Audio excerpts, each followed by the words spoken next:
ஆமென். ஆகவே காலையிலும் மாலையிலும் நாம கர்த்தருடைய வார்த்தையை கேட்க கர்த்தர் கிருபை செய்திருக்கிறார். சபைக்கு வர்ற அநேகருக்கு இந்த சத்தியம் விளங்கவில்லை. காலையில வந்தா போதும் அப்படிங்கிற அந்த திருப்தியோட போயிடுறார்.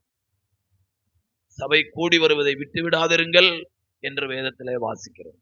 சபையில எப்பெல்லாம் கூடுதல் வருகிறதோ அப்பெல்லாம் நம்ம கூடி வரும் பொழுது ஆண்டவருடைய பிரசன்னத்தையே நம்ம உணர முடியும். அல்லேலூயா. ஆமென். ஆகவே அருமையான ஐயா அவர்கள் நம்ம கர்த்தருடைய வார்த்தையை கொண்டு வருவாங்க. கரங்களை தட்டி கர்த்தரை மகிமைப்படுத்துவோம். ஆமென்.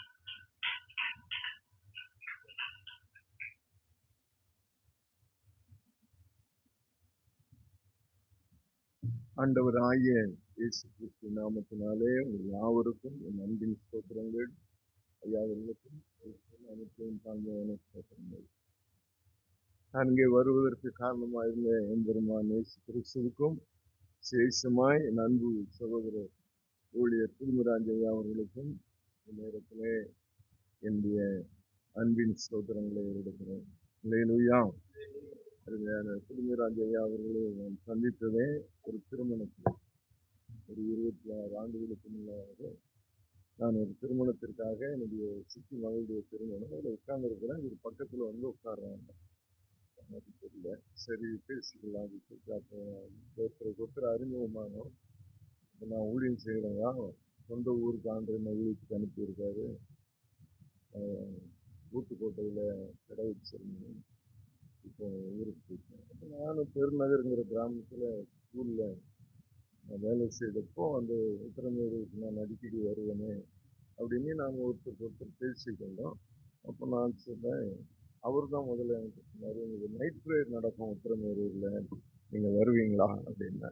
கண்டிப்பாக வரேன் அப்படின்னு சொல்லிட்டு அவர் சொன்ன தேதிக்கு அங்கே போயிருந்தோம். அதிலிருந்து எங்களுடைய அன்பின் ஐக்கியம் தொடருது. கிட்டத்தட்ட 26 ஆண்டுகளாக சென்னைக்கு அவர் வரும்போதெல்லாம் 3வது ஞாயிற்றுக்கிழமை இந்த சர்ச்சுக்கு அவர் வரணும். ஒரு நாள் கூட தவறாமல் வந்து கொண்டிருக்கிறார்.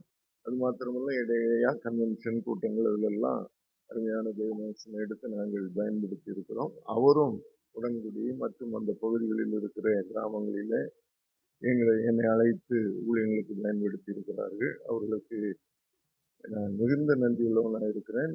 அவர் மூலமாக தான் ஐயா அவர்களுடைய கூட்டத்திற்கு வாங்க அப்படின்னு ஒரு நாள் வீட்டில் இருக்க வாங்க என்னங்க. சரி, ஒரு சனிக்கிழமை வரேன்னு சொல்லிட்டு வந்திருந்தேன். ரொம்ப நல்லா இருந்தது. இப்போ மறுபடியும் எனக்கு அந்த தொடர்பு மூலமா எனக்கு இன்னைக்கு ஒரு வாய்ப்பை உங்கள் மத்தியிலே கொடுத்திருக்கிறாங்க. அதற்காக நான் ஆண்டவரை ஸ்தோத்திரிக்கிறேன். இந்த கூட்டத்தின் தலைப்பு என்னங்கம்மா? ஆசீர்வாத கூட்டம். அப்போ நான் ஆசீர்வாதமா தான் பேசணும் இல்லையா? கர்த்தன் நான் ஜெபம் பண்ணி கொண்டே இருந்தேன். அவங்க சொன்ன அன்னையிலிருந்து அதுக்கப்புறம் திருவள்ளூர்ல ஒரு மீட்டிங்கில் பார்த்து கன்ஃபார்ம் பண்ணோம். அப்போதான் கன்ஃபார்மா சரி நம்ம போகணும் அப்படின்னு ஜெபம் பண்ணோம். இப்போ ஆசீர்வாத கூட்டம் அந்த நோட்டீஸை பார்த்த உடனே கண்டிப்பா ஆசீர்வதிக்கப்படணும் இந்த ஜனங்க அப்படின்னு சொல்லி உங்க ஊழியக்காரருக்கு இருக்கிற அந்த ஆதங்கம் தான் அந்த தலைப்புல எனக்கு தெரியும். பேசலாம். அல்லேலூயா. நான் எங்க சர்ச்சில் மாசந்தோறும் சுத்திகரிப்பு கூட்டம்னே நடத்துவேன். 25 வருஷமா நடத்திட்டு இருக்கிறேன். அப்ப எனக்கு என்ன ஆசை இருக்குன்னு தெரியுது உங்களுக்கு? ஜனங்க சுத்தமா இருக்கணும், உங்க ஜனங்க ஆசீர்வாதமா இருக்கணும். ஐயா உங்க உள்ளத்துலாம் இருக்கிறத நான் நினைச்சு ஆண்டவரை ஸ்தோத்திரிக்கிறேன். அதற்கேற்ற ஒரு நல்ல செய்தியை நான் உங்களுக்கு தரப்போகிறேன். ஆதியாகமத்தின் புஸ்தகம் 26ஆம் அதிகாரம் 12ஆம் வசனத்தை நாம் வாசிக்கலாம்.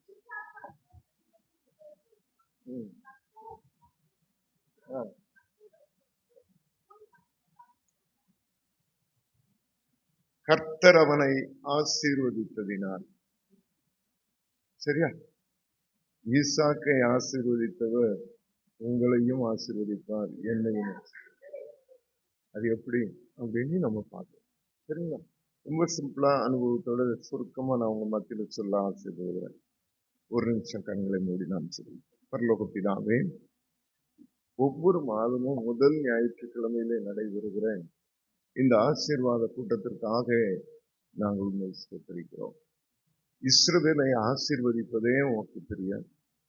நாங்கள் ஆவிக்குரிய பிரகாரமாக இஸ்ரவேலராக உமக்கு முன்பாக நிற்கிறபடினால் எங்களை ஆசீர்வதிப்பது உமக்கு தெரியும். எங்களை ஆசீர்வதிப்பதற்காக நீர் இந்த பூமியில மனுஷனாய் பிறந்து சிலுவையில மரித்து ரத்தம் சிந்தி உயிர்த்து பரலோகம் சென்று மீண்டும் வந்து எங்களை அழைத்து போக போகிறீர் என்ற நம்பிக்கையிலே நாங்கள் உம்மை ஸ்தோத்திரிக்கிறோம். இதை விட எங்களுக்கு என்ன ஆசீர்வாதம்? உம்மோடு இருப்பதுதான் எங்களின் மேலான ஆசீர்வாதம். ஆகவே அந்த வாய்ப்பை நீர் எங்களுக்கு வைத்திருக்கிறீர். அந்த நம்பிக்கையோடு இந்த மாலை ஆராதனையில ஆண்டவரே இந்த ஆசீர்வாதத்திற்கான சில காரணங்களை நாங்கள் தியானிக்க எங்களுக்கு உதவி செய்யும். நான் உனக்கு போதித்து நீ நடக்க வேண்டிய வழியை உனக்கு காட்டுவேன், உன்மேல் என் கண்ணை வைத்து உனக்கு ஆலோசனை சொல்லுவேன் என்று சொன்னீரே. நீர் நல்ல ஆலோசகரப்பா. நீர் எங்களுக்கு சொல்லுகிற ஆலோசனைகளை கேட்கும்படி வந்திருக்கிறோம். அதன்படி நடக்க எங்களை ஒப்புக் கொடுக்கிறோம். இயேசுவின் நல்ல நாமத்தில் பிதாவே, ஆமென். ஈசாக்கு அந்த தேசத்தில் விதை விதைத்தான். கர்த்தர் அவனை ஆசீர்வதித்ததினால் அந்த வருஷத்தில் 100 மடங்கு பலன் அடைந்தான். ஆக தேவன் ஒரு மனிதனை ஆசீர்வதிக்கிறவர். யாரை அவர் ஆசீர்வதிப்பார் என்றால், அந்த வசனத்தின்படி வாசித்து பார்த்தால் விதை விதைக்கிறவனை கர்த்தர் ஆசீர்வதிப்பார். ஆமென். அள்ளி தூவுகிற விதையை சுமந்து கொண்டு போகிறவன் அழுது கொண்டேதான் போகிறான். ஆனால் அறுத்து கொண்டு வரும் பொழுதோ கம்பீர சத்தத்தோடு வருவான். ஆக முதலாவதாக ஒரு மனிதன் ஆசீர்வதிக்கப்பட வேண்டும் என்றால் அவன் கிரியை செய்கிறவனாக இருக்க வேண்டும். எந்த வேலையை செய்கிறானோ அந்த வேலையிலே அவன் தன்னை முழுமையான அர்ப்பணிப்போடு 100% அர்ப்பணிப்போடு எந்த ஒரு மனிதன் செயல்படுகிறானோ அவனை கர்த்தர் நிச்சயமாக ஆசீர்வதிக்க உந்தி தள்ள கிருபை செய்வார். நீங்க என்ன வேலை செய்றீங்களோ எனக்கு தெரியாது. நான் என்ன வேலை செய்யறனோ அது ஆண்டவருக்கு தான் தெரியும். ஆனா வெளிப்படையா தெரியக்கூடிய காரியம், வேதத்தை எடுத்து போதிக்கக்கூடிய ஒரு கிருபையை ஆண்டவர் எங்களுக்கு கொடுத்திருக்கிறதுனாலே சபைக்கு முன்பாக நின்று வேத வசனங்களை பேசி தியானித்து உங்களை ஆவிக்குரிய காரியத்தில் நடத்த வேண்டும் என்ற பாரத்தோடு நாங்கள் உண்மையாய் செயல்பட்டால் நிச்சயமாக சபைக்கும் ஆசீர்வாதம், அதன் மூலமாய் தெய்வ பிள்ளைகளாகிய ஊழியர்களுக்கும் ஆசீர்வாதம். ஆகவே இந்த மாலை வேளையில நான் ஆசீர்வதிக்கப்பட வேண்டும். சாதாரணமான ஆசீர்வாதம் அல்ல, 100 மடங்கு ஆசீர்வாதம் வேண்டும் என்று சொல்லுகிற ஒரு விருப்பம் நமக்குள்ளே ஒரு அக்னியாய் பற்றி எரியட்டும். 100 மடங்கு ஆசீர்வாதம் சாத்தியமா? இருக்கிறவங்க எத்தனை பேருக்கு வயல்ல வேலை செய்த அனுபவம் இருப்பது எனக்கு தெரியாது. இப்ப எல்லாம் சென்னையில வந்துட்டோம். ஆனா வயல்ல வேலை செய்த அனுபவத்தை நினைச்சு பார்த்தா, கிராமத்துல சொல்லுவாங்க, நானும் வயல்ல நல்லா வேலை செய்வேன். எனக்கு வயசு என்ன இருக்குன்னு நினைக்கிறீங்க? 73 வயசு. அதனால நான் அனுபவத்தோட சொல்ல எனக்கு உண்டு அனுபவங்கள். நான் சின்ன வயசுல 8 வயசுலயே என்னுடைய தகப்பனார் வயல்ல கூட்டிட்டு போய் இந்த வட்டி இறைக்கணும்னு சொல்லுவாங்க, தண்ணி இறைக்கிறது குளத்துல இருந்து. அப்போ அவங்க பெரிய ஆளு, 45-40 வயசு பெரியவர். நைட்டு 9 வயசு பையன், அவரோட தண்ணி இறைக்கணும் முடியாது. ஆனாலும் விட மாட்டார். காலையில விடிய காலம் 5:30-6 மணிக்கெல்லாம் எழுதி வாடா குளத்துக்கு போகலாம், வயலுக்கு போகலான்னு போய் அன்னைக்கு வேலை செய்ததை நினைச்சு பார்க்கும்போது, தேவன் எதற்காக இப்படி எல்லாம் பாடுகள் படுத்தினாரோ அல்லது கஷ்டப்படுத்தினாரோ தெரியாது. ஒரு மெய்ப்பனுக்குரிய வேலையை எவ்வளவு சிரமத்தோடு செய்ய வேண்டும் என்பதை இன்றைக்கு புரிந்து கொள்ள அன்றைக்கே வயல்காட்டுல வேலை செய்ய வச்சிருக்கிறார். வயசெல்லாம் அது இன்னைக்கு மகிழ்ச்சியா இருக்கு, இன்னைக்கு சந்தோஷமா இருக்கு. ஒரு சின்ன விதை முளைச்சு வர்றதுல இருந்து அதை அறுவடை செய்யறது வரையில நான் பார்த்திருக்கிறேன். கர்த்தர் நல்லவர். அப்போ அது எவ்வளவு சந்தோஷமா இருக்கும், தண்ணி பாய்க்கிறதுக்கு எவ்வளவு சந்தோஷமா இருக்கும். சில நேரத்துல யாராவது எங்க சொந்தக்காரங்க கொண்டு ஒரு கைப்பிடி அப்படின்னு அவங்க தண்ணியா இருப்பாங்க, நீக்கெல்லாம் தண்ணி பாய்தா பாடுறா அப்படின்னு நான் போய் அதை பாய்ச்சா பாஞ்சிட்டு சரி அப்படின்னு சொன்னா அது ஒரு மகிழ்ச்சி. இப்படி சில அனுபவங்கள் தான் நம்மை சரியான வேத உபதேசத்தை கொடுப்பதற்கு உந்தி தள்ளுகிறது. அருமையானவர்களே, இங்க பாருங்க, 100 மடங்கு ஆசீர்வாதம் சாத்தியமா, கிடைக்குமா என்று யோசித்தால், வயல்ல வேலை செஞ்சவங்களுக்கு தெரியும், ஒரு மரக்கா நெல் விதைச்சா 10 மரக்கா அல்லது 100 மரக்காங்கிறது ரொம்ப ஜாஸ்தி கிடைக்கும். 10 மரக்கா 20 மரக்கா ஒரு கோட்டை அப்படித்தான் சொல்லுவாங்க. ஆனா இங்கே ஒண்ணுன்னா 100 மடங்கு ஆசீர்வாதமா? இது எவ்வளவு நாளைக்குள்ள இந்த ஆசீர்வாதம் வந்திருக்கும்? விதைக்கிற காரியத்துலதான் 100 மடங்கு ஆசீர்வாதம். வயல்ல நெல் விதைச்சா எத்தனை மரம் இருக்கலாமா? அதுதான் எங்களுக்கு தெரியாது. நாங்க சாப்பிடுவோம் நல்ல அரிசி, அவ்வளவுதான். அதை பத்தி தான் எங்கிட்ட கேட்கணும். சரியா? வயல்ல பற்றில எங்களுக்கு தெரியவே தெரியும். நிறைய பிள்ளைகளுக்கு தெரியாது. நெல் எங்க, எந்த ஆபீஸ், எந்த ஃபேக்டரியில செய்யறாங்க, நீ ஒருவேளை யோசிச்சுட்டு இருக்கலாம். அதுதானே நெல் ஃபேக்டரியில வேலை ப்ரொடக்ஷன் ஆகுதுன்னு நினைச்சிட்டு இருக்கிற காலத்துல வந்துட்டு இருக்கிறோம். ஏன்னு சொன்னா அது வயல்ல தான் இருக்கு. நீங்க நல்லா உட்கார்ந்து தியானம் பண்ணுங்க. ஆகாய மண்டலத்துக்கு போறவங்க சாப்பிடுறதுல இருந்து மேல பிறக்கிறது வரைக்கும் பூமியில இருந்து தான் எடுக்கிறான். ஒன்னும் வானத்துல இருந்து வரல. நல்லா உட்கார்ந்து தியானம் மெடிடேட் பண்ணி பாருங்க. நீங்க கையில வச்சிருக்கிற புஸ்தகமானாலும் சரி, அல்லது கையில வச்சிருக்கிற துணியானாலும் சரி, நீ எந்த பொருளை உபயோகப்படுத்தினாலும், எந்த பொருளை சாப்பிட்டாலும் எங்க இருந்தா வருது? இந்த கட்டை எங்க இருந்தா வருது? ஜீன் எங்கதான் இருக்கு? இந்த ஈரம், இந்த கண்ணாடி எங்க இருந்தா வருது? மண்ணுக்குள்ள இருந்தா வருது. மண்ணுக்குள்ள வெறும் தங்கம் மட்டும் இல்லைங்க, மண்ணுக்குள்ள நம்ம ஆகாரம் மட்டும் இல்லை, மண்ணுக்குள்ளதான் எல்லாமே இருக்கு. வாழுகிறதுக்கு தேவையான அத்தனையும் கர்த்தர் மண்ணுக்குள்ளதான் வச்சிருக்காரு. வேணா உட்கார்ந்து நீங்க யோசிச்சு பாருங்க. ஏதாவது வானத்துல இருந்து உங்களுக்கு வருதா? வானத்துல இருந்து வருதுன்னா மண்ணாதான் வரணும். அதுக்கு நமக்கு கிடைக்கும். அது இஸ்ரேல் ஜனங்களுக்கு தான் கிடைச்சிருக்கும். என்னங்கம்மா, நமக்கு அந்த வாய்ப்பு இல்லை, இருக்கட்டும். ஆனாலும் நான் விசுவாசத்தோட நானும் யோசிச்சு ஏதாவது எங்கேயாவது ப்ரொடக்ஷன் நேர வானத்துல இருந்து அல்லது வேற எங்கேயாவது இருந்து வரலன்னா எங்கே இருந்து வரல. நான் போடுற துணியில இருந்து, நான் சாப்பிடுற சாப்பாட்டுல இருந்து, மற்ற எந்த காரியமா இருந்தாலும், நான் ஒரு வீட்டை கட்டுறதுனால அது எங்க இருந்தா வருது? கண்ணாடி செய்யறாங்க, அது கூட எங்க இருந்தா வருது? நல்ல ஆரம்பத்தை நீங்க ஜீனை கவனிச்சு பார்த்தீங்கன்னா மண்ணுக்குள்ளதான்.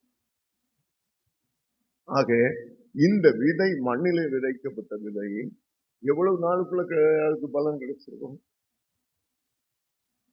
அதிகமா 3 போகம் 3 மாதத்துல விளையக்கூடிய நல்ல பயிர்கள் எல்லாம் IR20, IR20, 22 இந்த காலத்துல கண்டுபிடிச்சாங்க. ஒரு 25 வருஷத்துக்குள்ள, 40 வருஷத்துக்குள்ள. அதுக்கு முன்னாலும் வருஷத்துக்கு 2 வேலை தான், 6 மாசத்துக்கு ஒரு வாட்டி தான் விதைப்பாங்க அறுவடையில. இப்போ ஒரு ஆண்டுக்குள்ள நீ வச்சா 2 முறை அவன் விதைச்சதுல 100 மடங்கு ஆசீர்வாதம். இல்லைன்னா ஒரே முறை தான் விதைச்சிருப்பாங்க. கோதுமை எப்படி விதைக்கிறாங்கிறத குறிச்சு நான் இன்னும் சரியா டீட்டெயில கவனிக்கல. எனக்கு நெல்லு தான் தெரியும். கோதுமை ஒருவேளை 6 மாசத்துக்கு மேல பயிரானா ஒரு வருஷத்துக்கு ஒரு முறைன்னு வச்சுக்கிடுங்களேன். அப்போ ஒரு தென்னையில நீங்க பலன் அனுபவிக்கணும் எத்தனை வருஷம் ஆகும்? ஒரு வருஷத்துலாம் முடியாது இல்ல. அப்ப இது ஒரே வருஷத்துல அவன் பலன் அடைந்தான் விவசாயத்துலதான். கன்ஃபார்மா இந்த காரியத்தை தியானிச்சு உங்களுக்கு சொல்றேன். அந்த வருஷத்துல விதை விதைத்தான். அந்த வருஷத்துல அன்னைக்கு இப்போ இந்த 2024 விதை விதைத்தான் 2024லயே 100 மடங்கு ஆசீர்வாதத்தை பெற்று. அப்போ இது ஆச்சரியமான ஒரு காரியம். கடினமான உழைப்புக்கு தேவன் கொடுத்த பரிசு. அது மாத்திரமல்ல, இந்த வசனத்தை அடிப்படையாக வைத்து நான் யோசித்ததிலே 4 காரியங்களை யோசித்தேன். ஏன் ஈசாக்கை கர்த்தர் ஆசீர்வதித்தார்? 100 மடங்கு ஏன் ஆசீர்வதித்தார்? 26ஆம் அதிகாரம் 1, 2, 3 வசனங்களை நீங்க படிச்சு பார்த்தீங்கன்னா, ஆபிரகாமின் நாட்களிலே ஒரு பஞ்சம் வந்தது. அந்த நாட்களிலே இதே போல பஞ்சம் வந்த பொழுது ஈசாக்கு கேராரூருக்கு போனான், ஆபிரகாமோ எகிப்துக்கு போனான். அப்படித்தான் அந்த வசனத்தை நீங்க படிக்க முடியும். இப்ப பாருங்க, ஈசாக்கு ஆபிரகாமின் நாட்களில் உண்டான பஞ்சத்தை அல்லாமல் இன்னும் ஒரு பஞ்சம் தேசத்தில் வந்தது, உண்டாயிற்று. அப்பொழுது ஈசாக்கு பெலிஸ்தியர் ராஜாவாகிய அபிமலேக்கினிடத்தில் கேராருக்கு போனான். கர்த்தர் அவனுக்கு தரிசனமாகி, நீ எகிப்துக்கு போகாமல் நான் உனக்கு சொல்லும் தேசத்திலே குடியிரு. அப்ப எகிப்துக்கு போகாமல் பர்டிகுலரா சொல்றதுனால ஆபிரகாம் பஞ்ச காலத்துல எகிப்துக்கு போனான். எங்க இருக்கு? பைபிள் ஆதியாகமம் 12ஆம் அதிகாரத்தை நீங்க படிச்சு பார்த்தீங்கன்னாக்கா அதுல அந்த காரியங்கள் தெளிவாயிருக்கு. ஆதியாகமம் 12ஆம் அதிகாரம் 10ல இருந்து 15 வரைக்கும் நீங்க படிச்சு பார்த்தீங்கன்னா, பஞ்ச காலத்துல ஆபிரகாம் எகிப்துக்கு போனான். எகிப்துக்கு போனப்போ என்ன நடந்ததுன்னு சொன்னா, எகிப்துல இருக்கிற எல்லாரும் எகிப்துல போன உடனேயே ஆபிரகாம் பயப்பட ஆரம்பிச்சான். ஏமா, இது வேற ஊரா இருக்கு, அயல் ஊர்ல இருக்கிறோம், இங்க பொல்லாதவங்களா தெரியுது, நான் ஒருத்தரை பார்த்தா அவன் முகத்தை பார்த்தாலே ஆளை சொல்லிடுவேன், இந்த ஊர்க்காரன் ஒருத்தனும் சரியில்லை, எல்லாரும் அழகான பெண்களை பார்த்தா ரொம்ப பொல்லாதவங்களா மாறிடுவாங்க போல இருக்கு. அதனால ஒண்ணு செய்ய, நீ என் தங்கச்சி, எப்படி, நீ என் சகோதரி, நீ என் சிஸ்டர் அப்படின்னு சொல்லிக்கலாம். உலகத்துக்கு நீ சிஸ்டர், ஆனா எனக்கு நீ மனைவி, சரியா? ஏன்னா நீ என் தங்கச்சின்னு சொன்னா என்னை விட்டுருவான், நீ என் மனைவின்னா என்னை கொண்டு போட்டுட்டு உன்னை தூக்கிட்டு போயிடுவான். அப்படி கூட இது இருக்குது, என் கண்ணில் இது படுது, என் நெஞ்சில் இது படுது. இந்த நாட்களை போல அந்த நாட்கள் இல்லை. வேற ஒரு ஊருக்காரன் அந்த ஊர்ல வந்துட்டு அவன் என்ன வேணாலும் மற்றவங்க சொந்த ஊருக்காரங்க செய்வாங்க போல இருக்கு. ஆமாவா? ஆமா தானே? இந்த மெட்ராஸ்ல 50 வருஷம் 55 வருஷத்துக்கு முன்னால அப்படிதான் இருந்துச்சு. ஐயா உங்களுக்கு ஞாபகம் இருக்கு, நான் சென்னைக்கு வந்தபோது ஒரு வார்த்தை சொல்லுவாங்க, குறுக்குறி குத்தம், அப்புறம் தான் மன்னிச்சிடுங்க, ஊர் விட்டு ஊர் அந்த பயலை, சரிங்க, இதே வார்த்தையை சொல்லி திட்டுவாங்க. நம்ம தமிழ்நாட்டுல தானே இருக்கோம், நம்ம ஊரு ஏதோ பிறந்த ஊர் அங்க. அதனால இப்ப நான் யாரு கேட்டாலும் உங்க சொந்த ஊர் எதுன்னு ஆவடி அப்படிதான் சொல்லுவேன். சொந்த ஊரை சொல்லுவோம் ஆவடி, ஏன் வம்பு, ஆவடிதான். கர்த்தர் கொடுத்த பாரமும் ஆவடி இயேசுக்கு சொந்தமாகணும். அதுக்கப்புறம் என் சொந்த ஊர் நான் சொல்லி எனக்கு என்ன ஆக போகுது சொல்றது? நாங்க கண்டுபிடிச்சிருவான், எப்படியாவது கண்டுபிடிச்சிருவான். பேச்சு நீ இந்த ஊருக்காரன் கிடையாது, தெரியுது இல்ல, அப்படி சும்மா இரு, இந்த ஊர்ல தான் எல்லாம், எனக்கு போக்குவரத்து செலவு வரவு எல்லாம் இங்கதான்ப்பா, இந்த ஊர்ல அப்படி சொல்லி நான் கொஞ்ச காலம் தப்பிச்சுக்கிட்டு இருந்தேன். ஆனா இப்போ அந்த பேச்சு இல்லை சென்னையில, இந்த மாதிரி வார்த்தையை யாரும் பேசுறதில்ல. ஏன்னா எல்லாருமே எங்கேயாவது ஒரு ஊர்ல இருந்தா வந்திருக்கான் இருக்கு. கர்த்தர் நல்லவர். இப்போ ஆபிரகாமுக்கு பயம் வந்த உடனே தன் மனைவிட்ட சொன்னா, நம்ம 2 பேரும் அண்ணன் தங்கச்சி உலகத்துக்கு, நீ அப்படியே இரு. அதே மாதிரி அந்த ஊர்க்காரன் போய் ராஜாட்ட சொல்றான், ஒரு அழகான பொண்ணு நம்ம ஊருக்கு வந்திருக்கு, அவன் தங்கச்சான் அப்படின்னு தூக்கிட்டு வந்துட்டான். தூக்கிட்டு போயிட்டானே ஆபிரகாம் மனைவிய, வயசு 80 வயசுக்கு மேல அம்மாவை அழகின்னு தூக்கிட்டு போயிருக்கான் அந்த ஊருக்காரன். நல்லவன்யா, சரி இருக்கட்டும், நம்ம அந்த டீப்பான ஆராய்ச்சிக்கெல்லாம் போக வேண்டாம். போயிட்டான். திருப்பி ஆண்டவன் நினைச்சுக்க, நீ தூக்கிட்டு வந்த பொண்ணு ஒருத்த மனைவி, அவன் தீர்க்க தரிசி. ஐயோ விட்டுறேன் சாமின்னு விட்டுட்டான். அது நீங்க அந்த ஆதியாகமத்தின் புஸ்தகத்துல நீங்க 12ஆம் அதிகாரத்துல நீங்க படிச்சீங்கன்னா உங்களுக்கு அதை பற்றி நல்லா தெரியும், நீங்க படிச்சிருப்பீங்க. கொஞ்சம் யோசிச்சு பாருங்க. அதே காரியத்தை தான் ஈசாக்கு இந்த தேசத்துல வந்து செய்யறான். இந்த ஈசாக்கு குடியிருக்க வந்த இந்த பெலிஸ்தியருடைய தேசத்தின் பெத்சாய்தா அல்லது பெத்தேல் என்கிற இடம், ஆபிரகாம் அங்க வந்து தங்கி இருந்த இடம் தான். ஒரு காலத்துல ஆபிரகாம் வந்து தங்கி அந்த இடத்துல பலிபீடம் கட்டி அதுக்கப்புறம் போன நேரத்துலதான் அவன் பஞ்சத்துல எகிப்துக்கு போவான். அதே ஊர்ல இருந்திருந்தானா போயிருக்க முடியாது. அது ஒரு பெரிய ஆராய்ச்சி, அதை நம்ம இப்ப வேண்டாம். இப்போ அப்பா ஒரு காலத்துல இந்த பெலிஸ்தியர் தேசத்துல ஒரு இடத்த நமக்கு சொந்தமாக்கி வச்சிருக்கிறாரு, அந்த ஊருக்கு நம்ம போலான்னு சொல்லித்தான் ஈசாக்கு பஞ்ச காலத்துல பெலிஸ்தியர் தேசத்துக்கு வந்திருப்பான் என்று நான் சொல்லுவேன். பெலிஸ்தியர் தேசத்துல வந்து அவன் குடியிருக்கும் போது கேராரூரின் ராஜாவின் இடத்துல ரிப்போர்ட் போகுது, ஒருத்த வந்திருக்கிறான் புதுசா. அப்படியா, என்ன விசாரிச்சு? 2 பேரும் அப்பாவுக்கு பிள்ளை தப்பாம தான் பிறந்தது இல்ல, அவனும் மனைவியே என்னதான் சொன்னா தங்கச்சின்னா, ஈசாக்கும் தன் மனைவிய தங்கச்சின்னு தான் சொல்றான். ஏன்னா அவனுக்கு இதே பயம்தான், என் மனைவியை விட்டுட்டு மனைவிக்காக என்ன கொண்டுட்டு எடுத்துட்டு போயிடக்கூடாது, தங்கச்சின்னு சொல்லிடுவோம். ரைட்.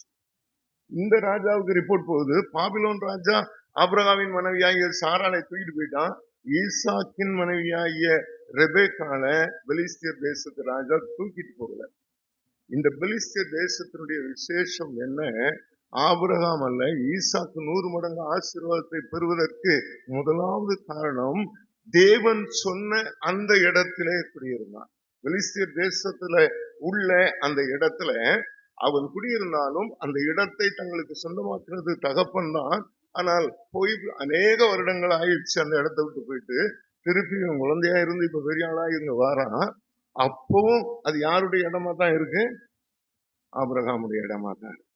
அந்த ஆபிரகாம் இடத்துல அவன் விதைக்கிறான், அந்த ராஜாவுடைய ஆட்களும் விதைப்பாங்க. அங்க நல்ல பிரச்சனை எல்லாம் நீங்க படிச்சீங்கன்னா தெரியும். அது அந்த ஆழத்துக்குள்ள போகல. மாறாக அந்த இடத்துல விதை விதைக்கிற இடத்தினுடைய சிச்சுவேஷன் என்ன, அங்கேயும் இதே பெண் பிரச்சனை வருகிறது. ஒரு நாள் ராஜா ஊர்வலமாக நகர்வலம் வருகிறார். ராத்திரியில எப்படி இந்த ஊர் இருக்கு, மத்தியானத்துல எப்படி ஊர் இருக்குன்னு சொல்லி மாறு வேஷத்துல ஊரை சுத்தி பார்த்து வரும்போது ஜன்னல் திறந்திருக்கு. ஈசாக்கு தன் மனைவியோடு என்ன செஞ்சு கொண்டிருந்தானா, இது பைபிள்ல தான் இருக்கு, தப்பெல்லாம் சொல்லக்கூடாது. கணவனும் மனையும் சின்ன சின்ன விளையாட்டு விளையாடலாம் விளையாடுவாங்க. இதுக்கெல்லாம் அது தேவையில்லை. பெரிய ஆளுங்களுக்கு தெரியும், சும்மா அடிப்பாங்க அப்படின்னாரு அவரு. இது விளையாட்டு சண்டைலாம் நடக்கும். அப்படி நடந்தாதான் ஒரு குடும்பம். சரி, உங்களுக்கு வரும்போது உங்களுக்கு தெரியும். சரி, கர்த்தர் உங்களை ஆசீர்வதிக்கணும். அது என்னெல்லாம் இப்ப நீங்க யோசிக்க வேண்டாம். சரியா? Okay, God bless you. நல்லா பெரியவங்களுக்கு தெரியும், சும்மா செல்ல விளையாட்டு ஐயா விளையாடுவாரு. அது ஜன்னல் திறந்து போட்டா விளையாடணும். அட என்னையா ஈசாக்கு, இதை யார் பாக்குறா? நான் சொல்லலைங்க, பைபிள் சொல்றதுனால யோசிச்சு பார்த்தேன். என்ன அது முற்பிதாக்கள் நமக்கு வேறு, ஆபரவான் ஈசாக்கு யாக்கோபு என்ன முற்பிதா. முற்பிதாவே நீ ஜன்னலை திறந்து போட்டுட்டு இப்படி செய்யலாமா? அத ஒரு ராஜா பார்க்கலாமா? கள்ளங்கபலம் இல்லாத நாட்டு, அவ்வளவு, வேற ஒண்ணும் இல்லை. இடத்துல ஒன்னும் ஒரு கள்ளம் இல்லை. ரெண்டு பேரும் பேசிட்டு இருக்கிறது, கையை தூக்கிக்கிறது, விளையாடுறத பார்த்து ராஜா கவனிக்கிறான். இவங்க ரெண்டு பேரும் அண்ணன் தம்பி தங்கச்சி இல்லை, வெளியே கூப்பிடுறான். ஏங்க வாங்க, கதவை தட்டுறான், வெளியே வரேன். என்ன நீங்க ரெண்டு பேரும் அண்ணன் தங்கச்சா? நீங்க பண்றதெல்லாம் பார்த்தா அண்ணன் தங்கச்சி மாதிரி இல்லையே. அப்படித்தான் இருக்கு நீங்க தியானிச்சா. என்ன உண்மை சொல்றேன், அந்த ஊர்ல பொல்லாத ஊருன்னு நினைச்சையா, என்ன கொண்டு போட்டு என் மனைவி தூக்கிட்டு போயிடுவாங்கன்னு சொல்லி பயந்து நாங்க ஒருத்தருக்கு அப்படி சொல்லிக்கிட்டோம். வெளியில நாங்க அப்படி, ஆனா உள்ள நான் புருஷன் தான். ஏன் இப்படி சொன்னேன்? ராஜா அப்படி சொன்னேன். ஏன் எங்க தேசத்துல வந்து இப்படி சொன்னேன்? எங்க தேசத்துல இருக்கிற யாராவது ஒரு மனைவிய தனக்கு மனைவியாக்கி இருந்தா, அதுக்கு முயற்சி பண்ணி இருந்தா அப்படின்னு சொல்றத நீங்க நல்லா தியானிச்சு பார்த்தா, ஈசாக்கு குடியிருந்த அந்த தேசம் எப்படிப்பட்ட தேசம்?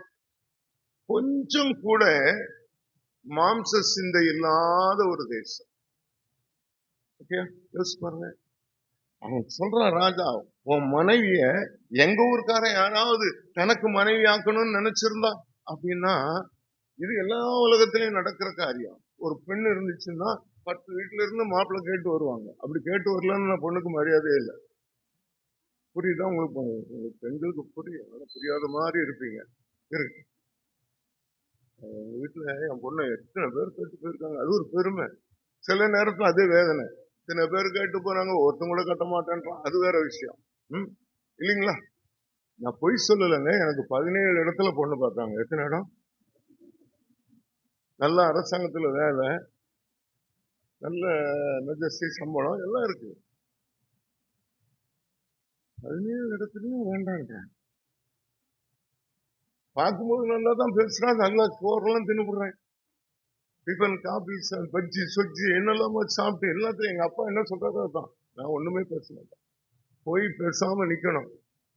இன்னைக்கு அப்படியே அப்பா பிள்ளை யாரும் இருக்க முடியாது. வானா போகணும், நில்லுன்னா நிற்பேன், உட்காரணும். உட்கார்ந்து இருக்காங்கன்னா எதிரில் உட்கார மாட்டோம். இன்னைக்கு அப்படி இருக்கான்.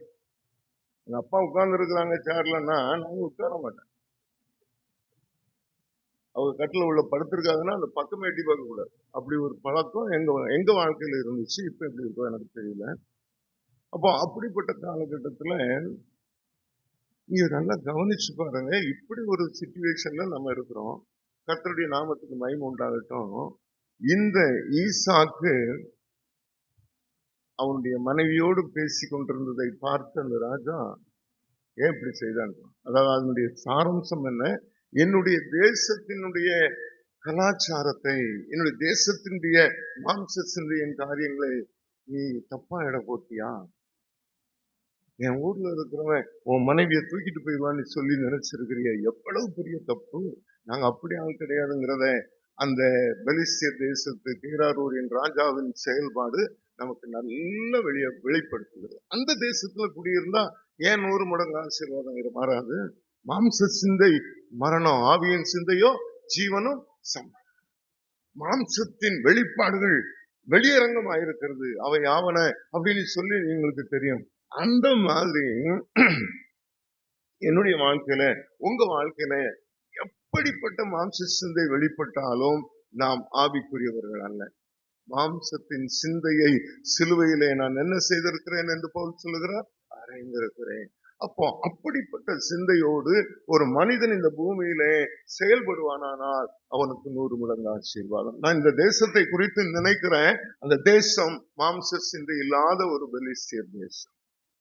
இப்போ வாங்க, நம்ம தேசம் இப்படி இந்தியாவை சொல்லல, அது நம்ம தேசம், இரவு தேசம். இதெல்லாம் நம்ம இந்த ஊரை விட்டு போயிடுவோம். நிச்சயமா நம்ம எல்லாரும் இந்த ஊரை விட்டு வேற ஒரு ஊருக்கு போறதுக்காக ரெடி ஆகிட்டு இருக்கிறோம். அதுக்குதான் சபைக்கு வரோம். அது எந்த தேசம்? பரலோக தேசம். அல்லேலூயா.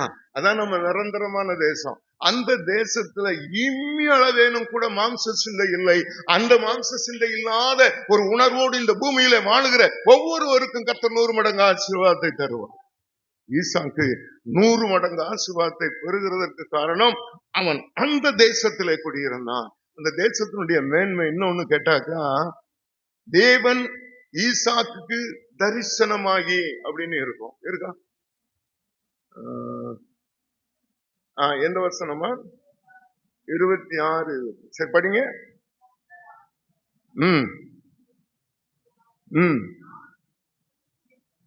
குடியிரு இந்த தேசத்திலே.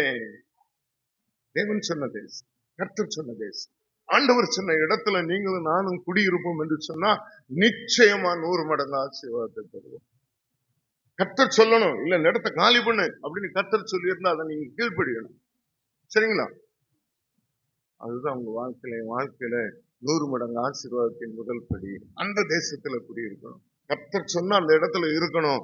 கர்த்தர் சொல்லலையா காலி பண்ணுன்னு சொன்னா எவ்வளவு பெரிய ஆசீர்வாதமான இடமா அந்த இடம் இருந்தாலும் அந்த இடத்தை காலி பண்ணிடணும். சொல்றேங்க, எங்க அப்பா மிச்சர் கடை வச்சிருந்தார். பொட்டலங்கடைன்னு சொல்லுவாங்க அந்த காலத்துல. நான் சொல்றது 1967 68. இப்போ ஸ்வீட் ஸ்டால், அடையார், ஆனந்த பவன், என்ன பெரிய பெரிய கடைலாம் வந்திருக்கு. பெரம்பூர், சீனிவாசா, பெரிய கடைங்க. இப்ப எனக்கு தெரிஞ்சது சொல்றேன். அப்படி பெரிய பெரிய கடை. எங்க அப்பா கடை வச்சிருந்தாங்க, முட்டாய் கடை. அப்போ பொட்டலக்காரர் அப்படின்னு தான் கூப்பிடுவாங்க. எப்படி? மந்தார இலையில பொட்டலம் கட்டி நல்ல கைத்த போட்டு கட்டி கொடுக்கணும். அதுவும் 4 நாவுக்கு வாங்கிட்டா பெரிய காரியம். இப்படி பார்ப்பாங்க, 4 நாவுக்கு வாங்குறோம்ல, கொஞ்சம் கொசர் கொடுமா அப்படின்னு கொடுப்பாங்க. அதையும் இதெல்லாம் பெரிய காரியம். கவனிங்க, அந்த கடையில கிட்டத்தட்ட 67 இருந்து 74 வரைக்கும் அதுல இருக்கிறாங்க. 74, 75, 76. நான் ரட்சிக்கப்படல. சிஎஸ்ஐல யூத் செக்ரட்டரி. கடவுள் இல்லை, கடவுள் இல்லை, கடவுள் இல்லை, இல்லை, கடவுள் இல்லவே இல்லை, கடவுளை வணங்குகிறவன் முட்டாள், பரப்புகிறவன் அயோக்கியன், காட்டுமிராட்டின்னு மேடையில பேசுவேன். அங்க யூத் செக்ரட்டரி. ஐயர் என்ன தவிர வேற யாருக்காவது பைபிள் வாசிக்க கொடுத்தாருன்னா அவரு சொல்லி முடிஞ்சது. இப்படி ஒரு சொல்றது, அப்படி ஒரு மாய்மாலமான வாழ்க்கையில இருந்தேன். எங்க அப்பா கடை வச்சிருக்கிறாங்க. எங்களுக்கும் நல்ல அரசாங்க வேலை கிடைச்சிருச்சு. இப்பெல்லாம் இன்டர்வியூ அப்படி இப்படின்னு சொல்லுவாங்க, ஆன்லைன்ல இன்லைன்ல. அப்பெல்லாம் எம்ப்ளாய்மெண்ட்ல தான் கூப்பிட்டான், வேலை கொடுத்தான், வேலை கிடைச்சிது. ஸ்பெஷல் ரெவன்யூ இன்ஸ்பெக்டர் ஆரையா ஒர்க் பண்ணேன். என்னுடைய கோபத்தினால வேலை போச்சு. திருப்பி சிவில் சப்ளைஸ் கார்பரேஷன் நல்ல வேலை கிடைச்சது. அதுவும் அரசாங்க வேலைங்க. அதுவும் என்னுடைய கோபத்துல வேலை போச்சு. இப்போ தரித்திரம் வருது. எங்க குடும்பத்துக்கு பக்கத்து கடையில ஒரு அம்மா, அதுவும் எங்க ஊருக்கார அம்மா தான் இருந்தா, அவங்க பையன் செத்து போனான் ரயில்ல அடிபட்டு அப்படின்னு சொன்னாங்க. நான் சொன்னேன், ராத்திரி அந்த பையனை சுத்திட்டு வரணும். நான் செக் போஸ்ட்ல வேலை செஞ்சுட்டு ஆரையா வேலை செஞ்சுட்டு வீட்டுக்கு வந்துட்டு அந்த இருந்த அந்த நேரம் என்கிட்ட செக் போஸ்ட்ல போலீஸ்காரங்க எனக்கு அசிஸ்ட் பண்ணுவாங்க. அவங்க 2-3 பேர் அப்படி வந்தாங்க அந்த இதை என்கொயரி பண்றது. நான் சொன்னேன், சாகலையா, அடிச்சு கொண்டு விட்டா அந்த பொம்பளை அப்படின்ட்டேன். இந்த மாதிரி ராத்திரி இங்கதான் தகராறு நடந்துச்சு, அடிச்சு தூக்கிட்டு போயிட்டாங்க, அவங்களோட ரயில்ல அங்க போட்டாங்க, அதான் உண்மை, கொஞ்சம் விசாரிங்க தெரியும். அப்ப இது கேஸ் ஆகி போச்சு. அந்த பொம்பளையாளுக்கு தெரிஞ்சு போச்சு. எங்க ஒரு காரம்மா உடனே பாரு உன்னை என்ன பண்றேன் அப்படின்னு. என்ன பண்ணுவோம் அப்படின்னு, உங்க வீட்டுல 5 மையப்பெட்டி எடுக்கிறேன். மையப்பெட்டினா யாருக்காவது தெரியுதா? தெரியுமாமா? மையப்பெட்டி சாவு பெட்டி. திருநெல்வேலியில மையப்பெட்டி சாவு பெட்டி. ஏன்னா உங்களுக்கு யாருக்காவது புரியுதா? யாருக்கும் புரியாது. ரொம்ப சந்தோஷம். உங்களுக்கு புரியுதோ? மையப்பெட்டி உங்க வீட்டுல 5 பெட்டி எடுக்கிறேன். எங்க அம்மா, எங்க அப்பா, நானு, என் அக்கா, தங்கச்சி எல்லாரையும் பெட்டியில எடுத்துருவான்ட்டான். எனக்கு ஆச்சரிப்பு வந்துச்சு, என்ன மையப்பெட்டி இருக்கு பேட்டிக்காரு, நான் கடவுளே இல்லைன்னு சொல்றேன். அப்புறம் சாட்சிக்கா நஞ்சுவேன், நீ பேய வச்சு செய்வான்ட்டியப்பா, நான் இயேசுவே துரத்தி அடிப்பேன், நீ பேய கொண்டு வரியா, அவ்வளவுதான் அப்படின்னு சொல்லி திமிர் பேச்சு பேசுறேன். ஆனா நடந்தது என்ன தெரியுமா? கடையில வியாபாரம் போச்சு முதல்ல. அவ்வளவு நல்லா பலகாரம் செய்வாரு, டேஸ்டா இருக்கும். ஆனா இப்போ டேஸ்டும் போச்சு, ஒண்ணும் போச்சு, ஜனங்களும் வரல, செய்யறதெல்லாம் அப்படியே இருக்குது, நஷ்டமா இருக்கு. எங்க அப்பாவுக்கு மனம் உடைஞ்சு அவர் வியாதியில படுத்தார், படுத்த படுக்கை ஆயிட்டார். என் தம்பி படுத்த படுக்கையில் ஆயிட்டான், என் தங்கச்சி படுத்த படுக்கையில். 5 பேருக்கு மட்டும், எங்க அம்மா நல்லா இருக்குது, நான் நல்லா இருக்கிறேன். மீதி எங்க வீட்டுல இருக்கிற 5 பேர், என்ன எங்க 2 சேர்த்து 7 பேரு, 5 பேரும் படுத்து கிடக்குறாங்க. ஒரு மினி ஹாஸ்பிட்டல் மாதிரி இருக்கு. கடையில வியாபாரம் இல்லை. எங்க அப்பா படுத்துட்டாத எனக்கும் வேலை போயிடுச்சு. இந்த மாதிரி நேரத்துல நான் கொஞ்சம் தெரிஞ்சதை செய்து வியாபாரம் பண்ணி பாக்குறேன், வியாபாரம் ஆகுதுங்க, நஷ்டமா இருக்கு, நாட்டு அடிக்கிற மாதிரி இருக்கு. என்ன இது, நான் என்ன சாமி எவ்வளவு திறமையா செஞ்சாலும் அதுல ஒரு அருவருப்பான ஸ்மெல் வருது. வியாபாரத்துல நல்ல நஷ்டம், ஒருத்தர் வர மாட்டேன்றான், எந்த பொருள் வாங்கி வச்சாலும் நஷ்டமாகுது. அப்ப படுத்திருக்கிறான், நான் மட்டும் தான் வந்து கடையை திறக்கிறேன், ஏதோ விற்கும், வீட்டுக்கு கொடுக்கலாம்னு பார்த்தா இல்லை. ரொம்ப கஷ்டமா இருக்கு. இப்படி இருக்கும். ஒரு பெட்டியில்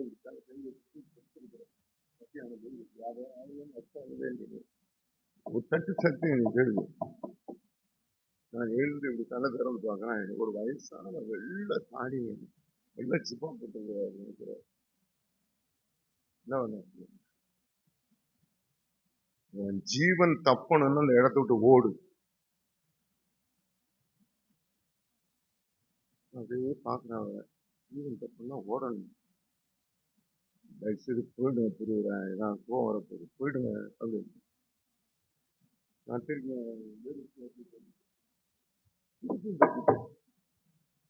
பார்த்தா அவருதான் நிற்கிறேன். என்ன, உன் ஜீவன் தப்புன்னு அந்த இடத்த விட்டு ஓடு. சவுண்ட ரைஸ் பண்றாரு. நானும் கொஞ்சம் சவுண்ட ரைஸ் பண்றேன். நான் யார்கிட்டையும் அப்படிதான் பேசுவேன், கொஞ்சம் கோவக்காரன் அந்த காலத்துல. யோ போயா வந்துட்டேன். நானே எங்க வெறுப்புல உட்காந்து வியாபாரம் ஜீவன் தப்பு ஓடணும்.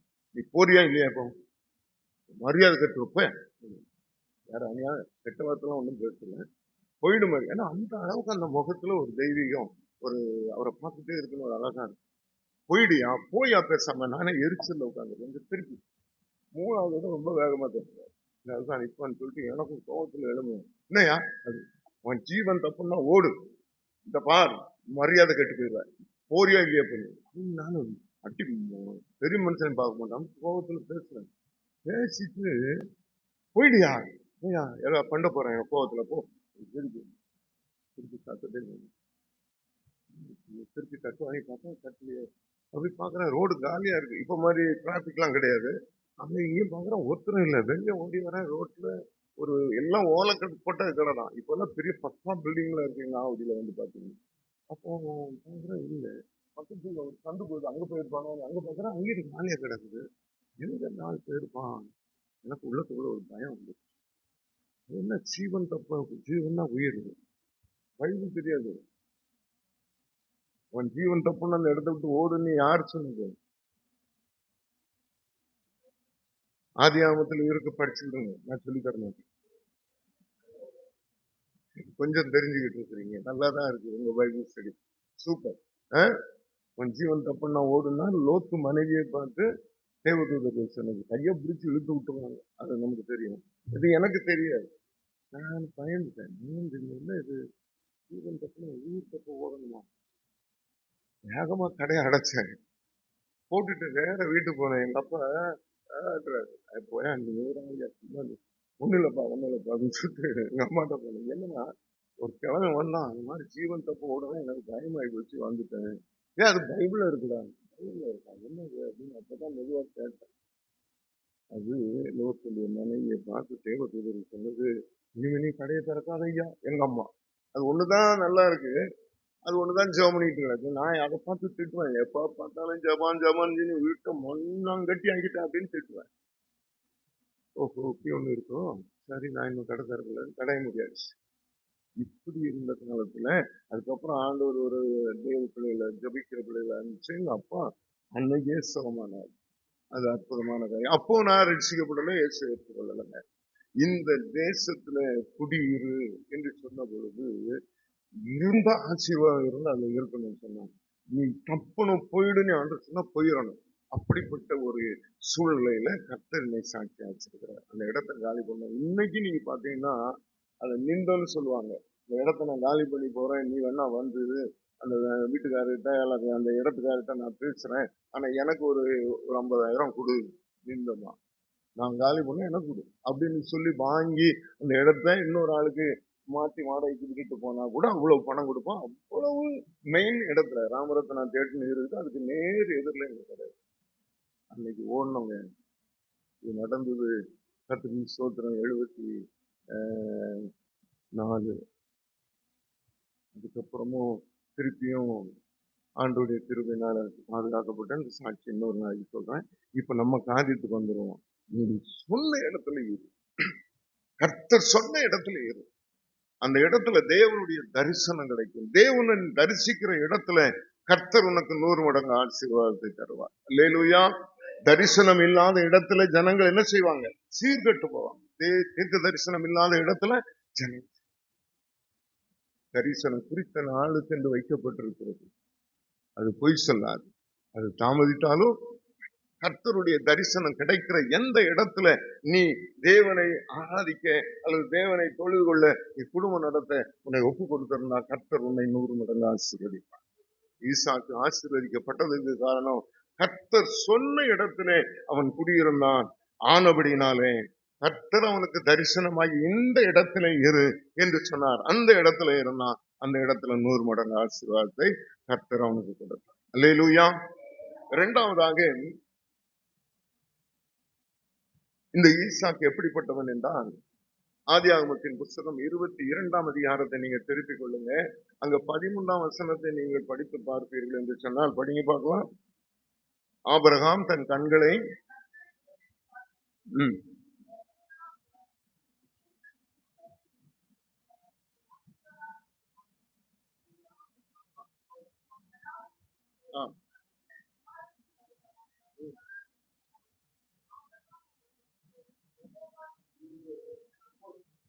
நல்ல கவனிங்க. இந்த சம்பவம் நமக்கு நல்லா தெரியும். ஈசாக்கு பலி செலுத்தப்பட வேண்டும் என்று சொல்லி தேவனுடைய கட்டளை வந்ததினாலே ஆபிரகாம் ஈசாக்கை அழைத்து கொண்டு மோரியா மலைக்கு போகிறான். அவன் கேட்கிறான், அப்ப ஆட்டுக்குட்டி இருக்கு, நெருப்பு இருக்கு, மன்னிக்கணும், கத்தி இருக்கு, நெருப்பு இருக்கு, ஆட்டுக்குட்டி எங்கப்பா? கர்த்தருடைய பருவத்துல இது நமக்கு தெரிஞ்ச சம்பவம், நான் கடந்து போறேன். ஆனா நீங்களும் நானும் மாதிரினா நினைக்கிட்டு இருப்போம். எங்க அப்பா நல்லா வயசானவர், நான் கொஞ்சம் இளம் வாலிபன். ஈசாக்கு குழந்தைலாம் கிடையாது.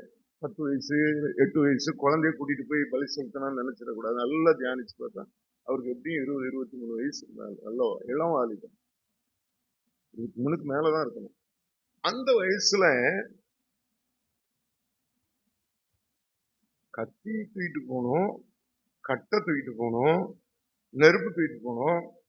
ஆனா ஆட்டுக்குட்டி வேண்டாம். அதை கத்து ஏன் இந்த நெருப்பு, இந்த கட்டைய, இந்த கத்தியெல்லாம் கத்தர் பார்த்துக்கிட மாட்டாரா?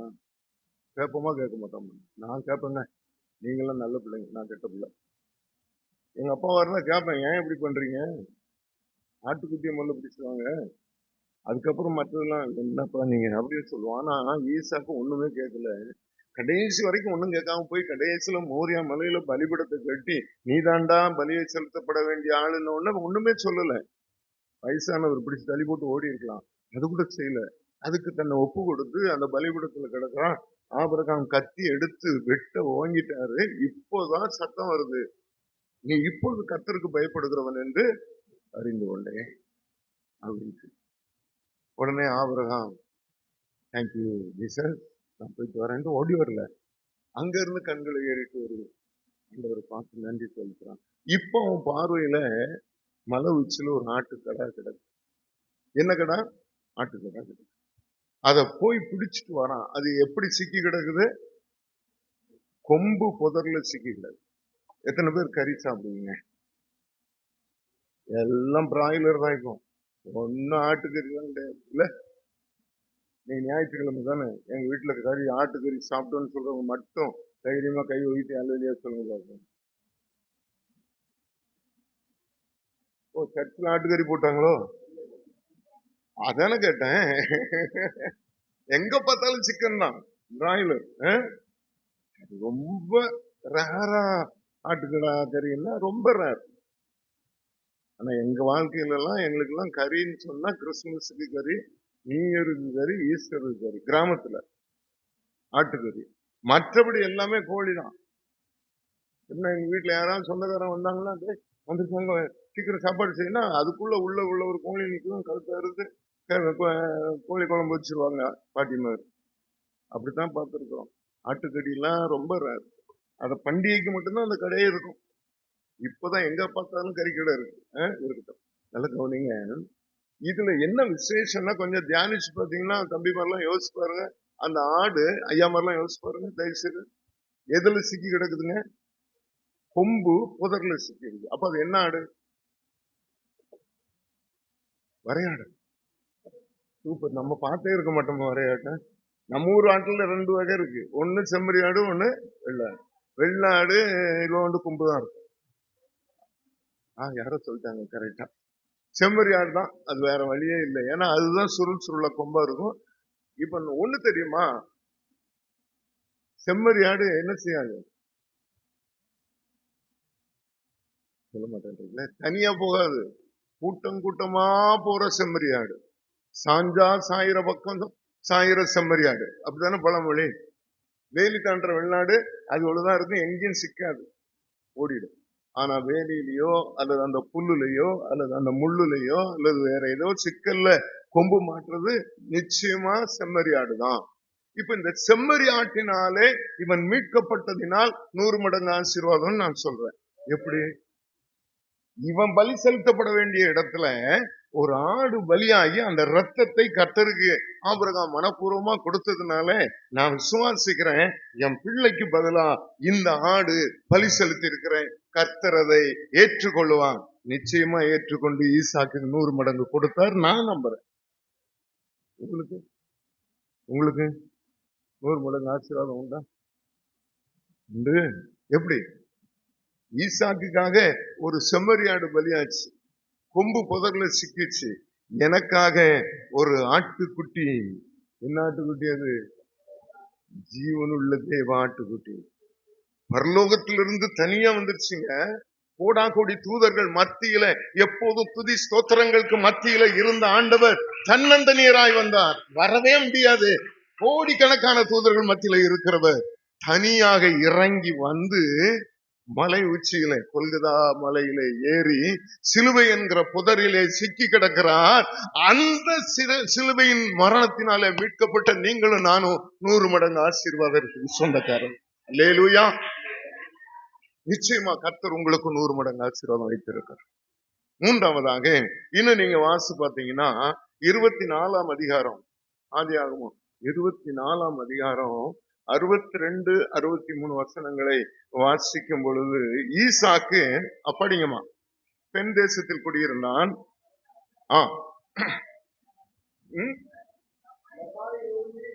சொல்லப்பட்ட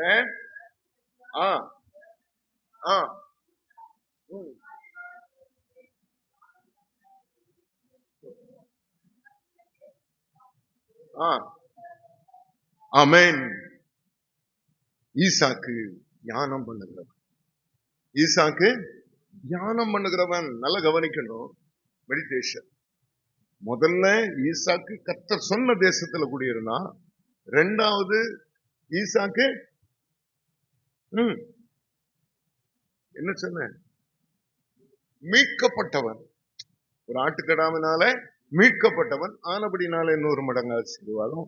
3வது ஈசாக்கு தியானிக்கிறவன். தியானிக்கிறதுனா என்ன? மெஸ்மரிசம் சொல்லி ஒரு டைப் இருக்கு, அந்த அது இல்ல. மெஸ்மரிசம் என்ன அப்படின்னா, ஒரு இதை கூர்ந்து பார்த்துக்கிட்டே இருந்தா அது நகருமா. அது என்னமோ தெரியாது, நம்ம அந்த மாதிரி பிராக்டிஸ் பண்ணல, சொல்றத கேள்வி. நீ வேணா அப்படியே பார்த்துக்கிட்டு இருக்க. நமக்கு எவ்வளவு நேரம் பார்க்க முடியும்? பார்த்து பழக்கம் இல்லை. அந்த மாதிரி ஆளுங்க கிட்ட கொஞ்சம் பழக்கம் இருந்துச்சு. அது என்னையா மெஸ்மரிசம் பண்றீங்க? அப்படியே முறைச்சு பார்த்தா நான் யாரை முறைச்சு பார்க்கணும் அவங்க என் பின்னாலே வந்துருவாங்க. அது உண்மையா? என்ன முறைச்சு பாரு பார்ப்போம். அவன் நொந்துட்டான். நீ வேணும் நீ வரமாட்டேன். அதான் நீ என்ன முறைச்சு பார்த்து உன் பின்னாலே கூட்டிட்டு போய் பார்க்கலாம். உங்களா நான் அப்போ என்ன ஆளா இருந்தேன்? நோக்கா இப்படிப்பட்டவங்களாம் மாட்டிக்கிட்டு என்கிட்ட பட்ட பாடு இருக்கு பாருங்க. முறைச்சு பார்த்தா வந்து எங்க என்ன முறைச்சு பார்த்து கூட்டிட்டு போய் பார்த்தா எல்லாமே போய் தான். ஆனா அதுதான் தொழிலா செய்யற நிறைய பேர் இருக்கிறாங்க. நீங்க நல்லா உங்களுக்கு எல்லாம் தெரிஞ்சிருக்கலாம். கன்னியாகுமரிக்கு போயிருப்பீங்க. அங்க போய் தியானம் பண்றதுக்கு நம்ம பிரதம மந்திரியே இப்ப போய் தியானம் பண்ணாருல்ல. ஆமாவா இல்லையா? என்ன தியானம் பண்ணாலும் அயோத்தியில ஊத்திக்கிச்சு போச்சு. கொஞ்சம் சரிங்களேன், உண்மைதானே? அவர் அங்க போய் தியானம் பண்ணி எவ்வளவு போட்டோ என்ன டெக்னிக் எல்லாம் பண்ணி பார்த்தாங்க. அந்த விவேகானந்தர் பாறை இருக்கிற அந்த சிலை இருக்கிற இடத்துக்குள்ள போனா ஒரே இருட்டா இருக்கும். அது உள்ள போய் உட்கார்ந்து இருந்தோம். அந்த காத்து சுத்தம்னா இந்த சத்தம் என்னன்னு கேட்டா ஓமனி வருது. அட கூட காத்து கடல் காத்து உள்ள வந்தா அந்த இறைச்சல் அப்படி இருக்கு அப்படின்னு நான் விளையாட்டா சொல்ல போய் அங்க இருக்கிற ஆளுங்கெல்லாம் என்கிட்ட சண்டை கொண்டு நீ தப்பா பேச இல்லையா? அதான் உண்மை. கடல் காத்து உள்ள வந்து மோதுது, அப்போ அந்த சத்தம் வருது, அதுவும் ஓமனி வருதா போயா அப்படின்னு சொல்லி நான் சின்ன வயசுல இருக்கேன்.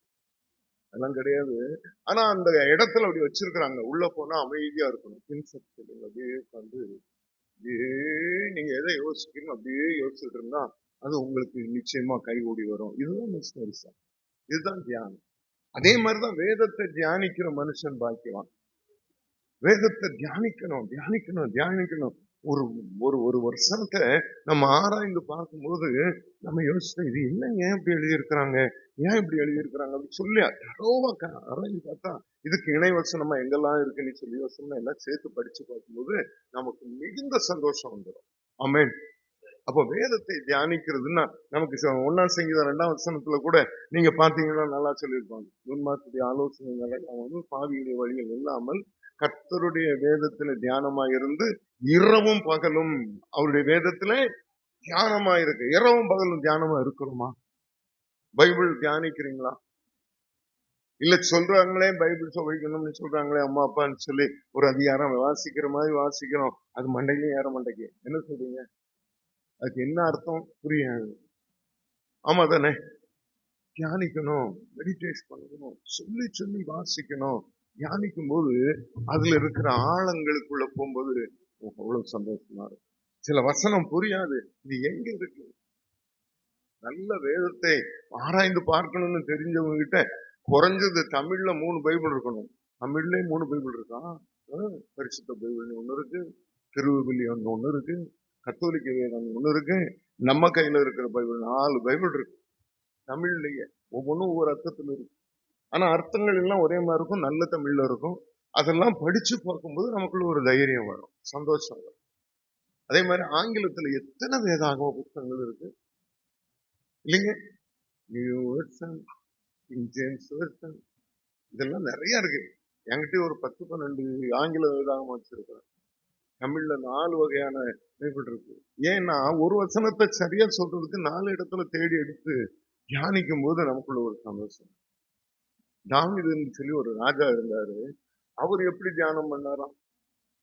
சங்கீதம் 55:17 பாத்தீங்கன்னா அந்தி சந்தி மத்தியானம். அந்தி சந்தினா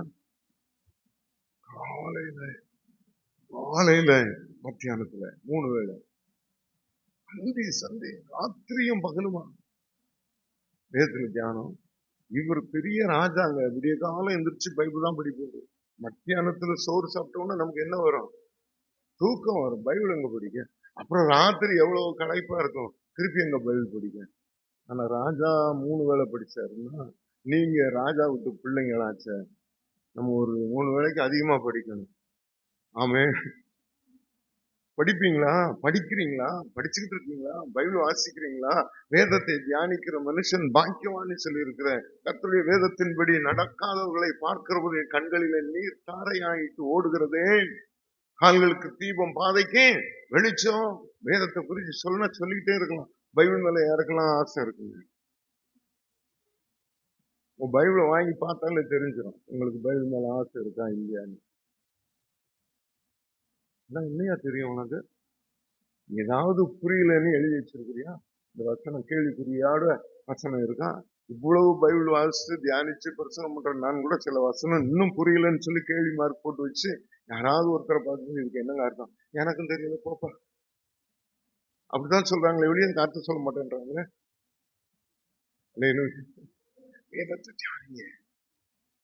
சரி, இப்படி நிறைய வசனங்கள் எடுத்தா தமிழுக்கு தமிழ் அர்த்தமே நம்ம நிறைய நமக்கு பிரச்சனை இல்ல. ஆமாவா இல்லையா? ஐயாவுக்கு நான் கொடுத்த புத்தகத்தில் அது இருந்துச்சாயா? வேத வார்த்தையின் பொருள் கிட்டத்தட்ட ஒரு 700-800 தமிழ் வார்த்தைக்கு தமிழ் கண்டுபிடிச்சேங்க. அது எப்படி உங்களுக்கு விளக்கி சொல்றதுன்னு தெரிய புரியல. சேணம் வைத்து அப்படின்னா பைபிள்ல இருக்கு, நியாயாதிபதிகள் புத்தகத்துல. சேணம் வைத்து அப்படின்னா என்ன? யாரோ ஒருத்தர் சொன்னீங்க குதிரை மேல, யாரும் அது கொஞ்சம் விவரமான ஆளுதான்.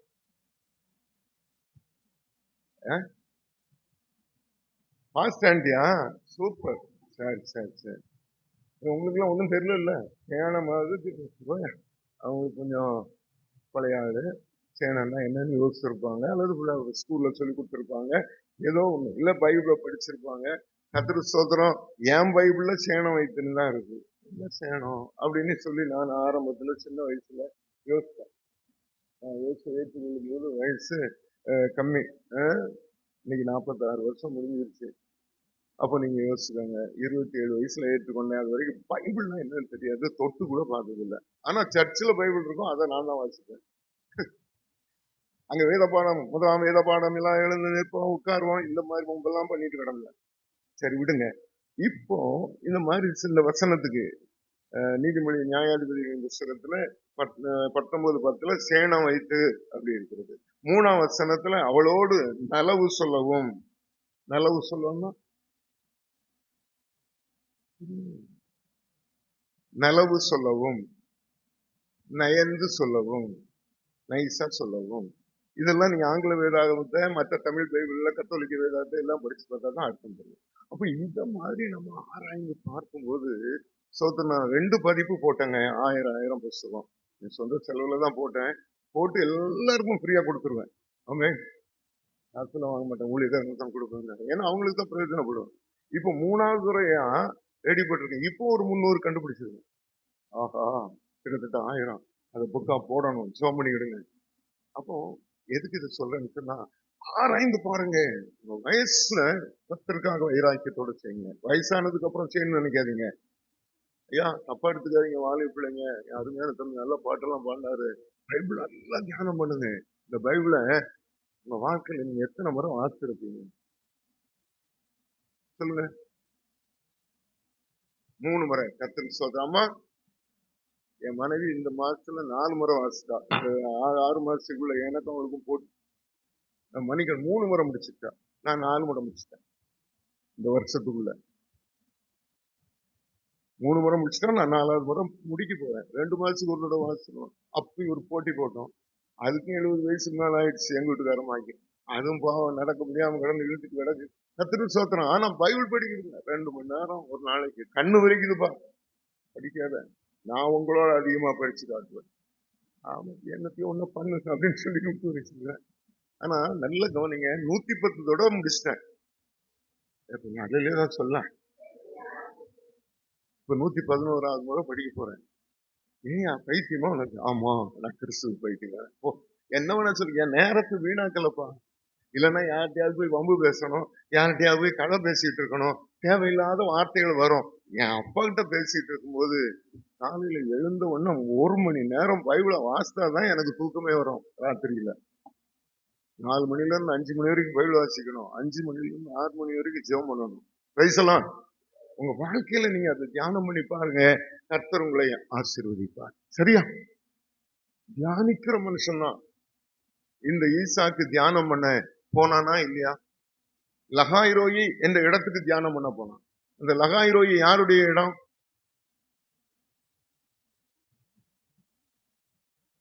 யாருடைய இடம்? லகாய்ரோய் யாருடைய இடம்? என்னை கண்டவரை நானும் கண்டேன். ஆகார். ஆகாரு நம்ம ஈசாக்குக்கு யாரு? ஆகாரு யாரு? சித்தி, சின்னம்மா. எங்க அப்பாவை ஏமாத்தி கல்யாணம் பண்ணவதானே நீ. நீ தேவனை கண்ட இடத்துக்கு நான் வருவேனா அப்படின்னு சொல்லி ஈசாக்கு பண்ணலங்க. என் சின்ன தாய்க்கு, எங்க சின்னம்மாவுக்கு கர்த்தர் தரிசனம் கொடுத்தார்ல, அந்த இடத்துல நின்று நானும் தியானிப்பேன், எனக்கு நல்லது வரும்னு அந்த இடத்த போய் செலக்ட் பண்ணிருக்கான் பாருங்க. நீங்க பைபிள படிச்சுங்க, நேரம் ஆயிட்டு, நான் விட்டுறேன். அதை தியானிச்சு பார்த்தா ஆச்சரியமா இருக்கு. எங்க அப்பாவுடைய வாழ்க்கையில நீ பூந்து எங்க அம்மாவை என்ன பாடுபடுத்தின, எங்க அப்பா எவ்வளவு கோவம் வந்தா உன்னை துரத்திருப்பாரு. ஆனா அந்த அம்மா போகும்போது சொல்லிட்டு போயிடுச்சு, இந்த இடத்துல தேவனை நான் கண்டேன், என்னை கண்டவரை நானும் கண்டேன்னு சொன்னாலே அந்த இடத்துல நானும் போய் தியானம் பண்ணுவேன் போறான். அந்த தியானத்துல அவன் கண்களை ஏறிட்டு பார்க்கும்போது இவன் கண்ணுல ஆட்டுக்கடா தெரியல, என்ன தெரியுது? ஒட்டகம் தெரியுது. அப்ப எல்லாம் கண்களை ஏறிட்டு பார்த்தா ஏதாவது தெரியும் போல இருக்கு. உங்களுக்கு புரியுதா?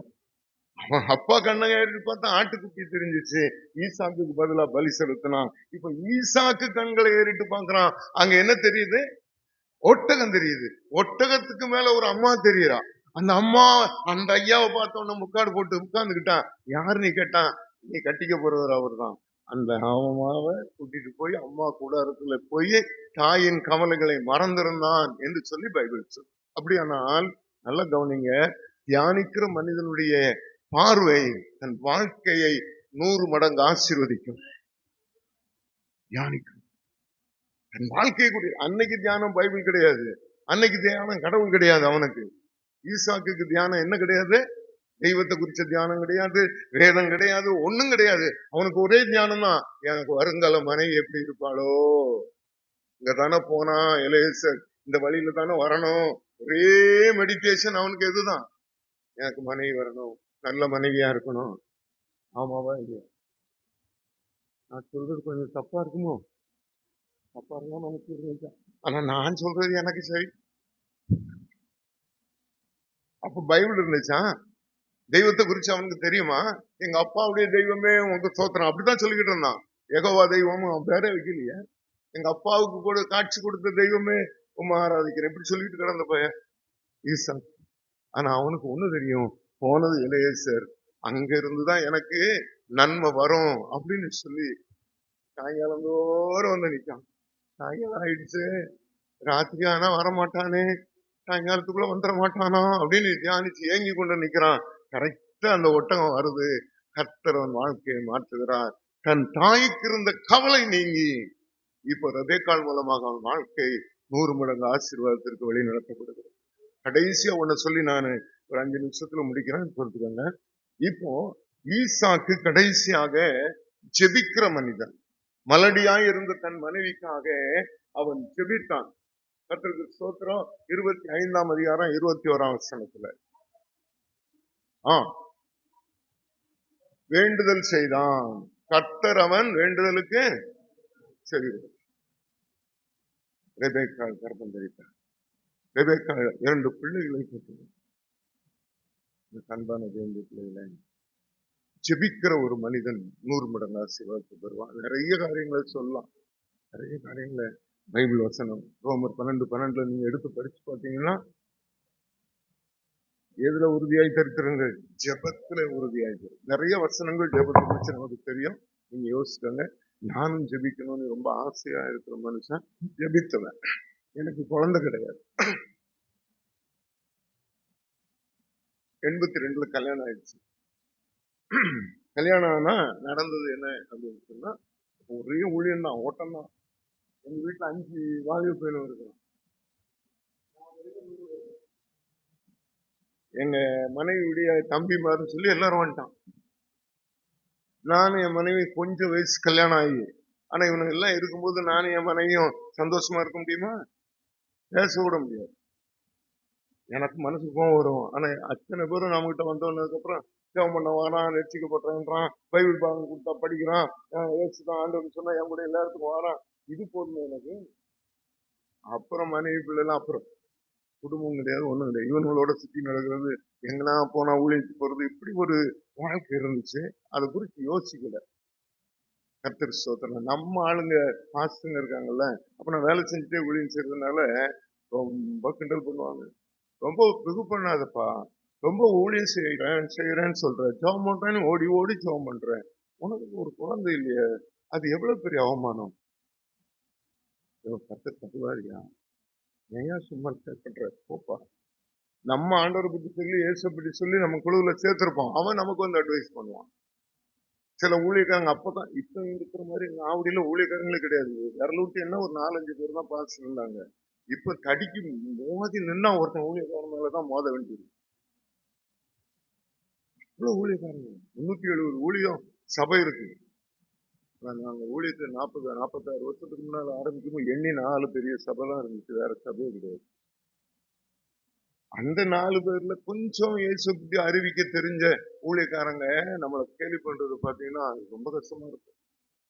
ஒரு ஜெபம் பண்றவங்க குழந்தை இருக்கணும்யா, ஒரு வருஷத்துல குழந்தை இருக்கணும்யா.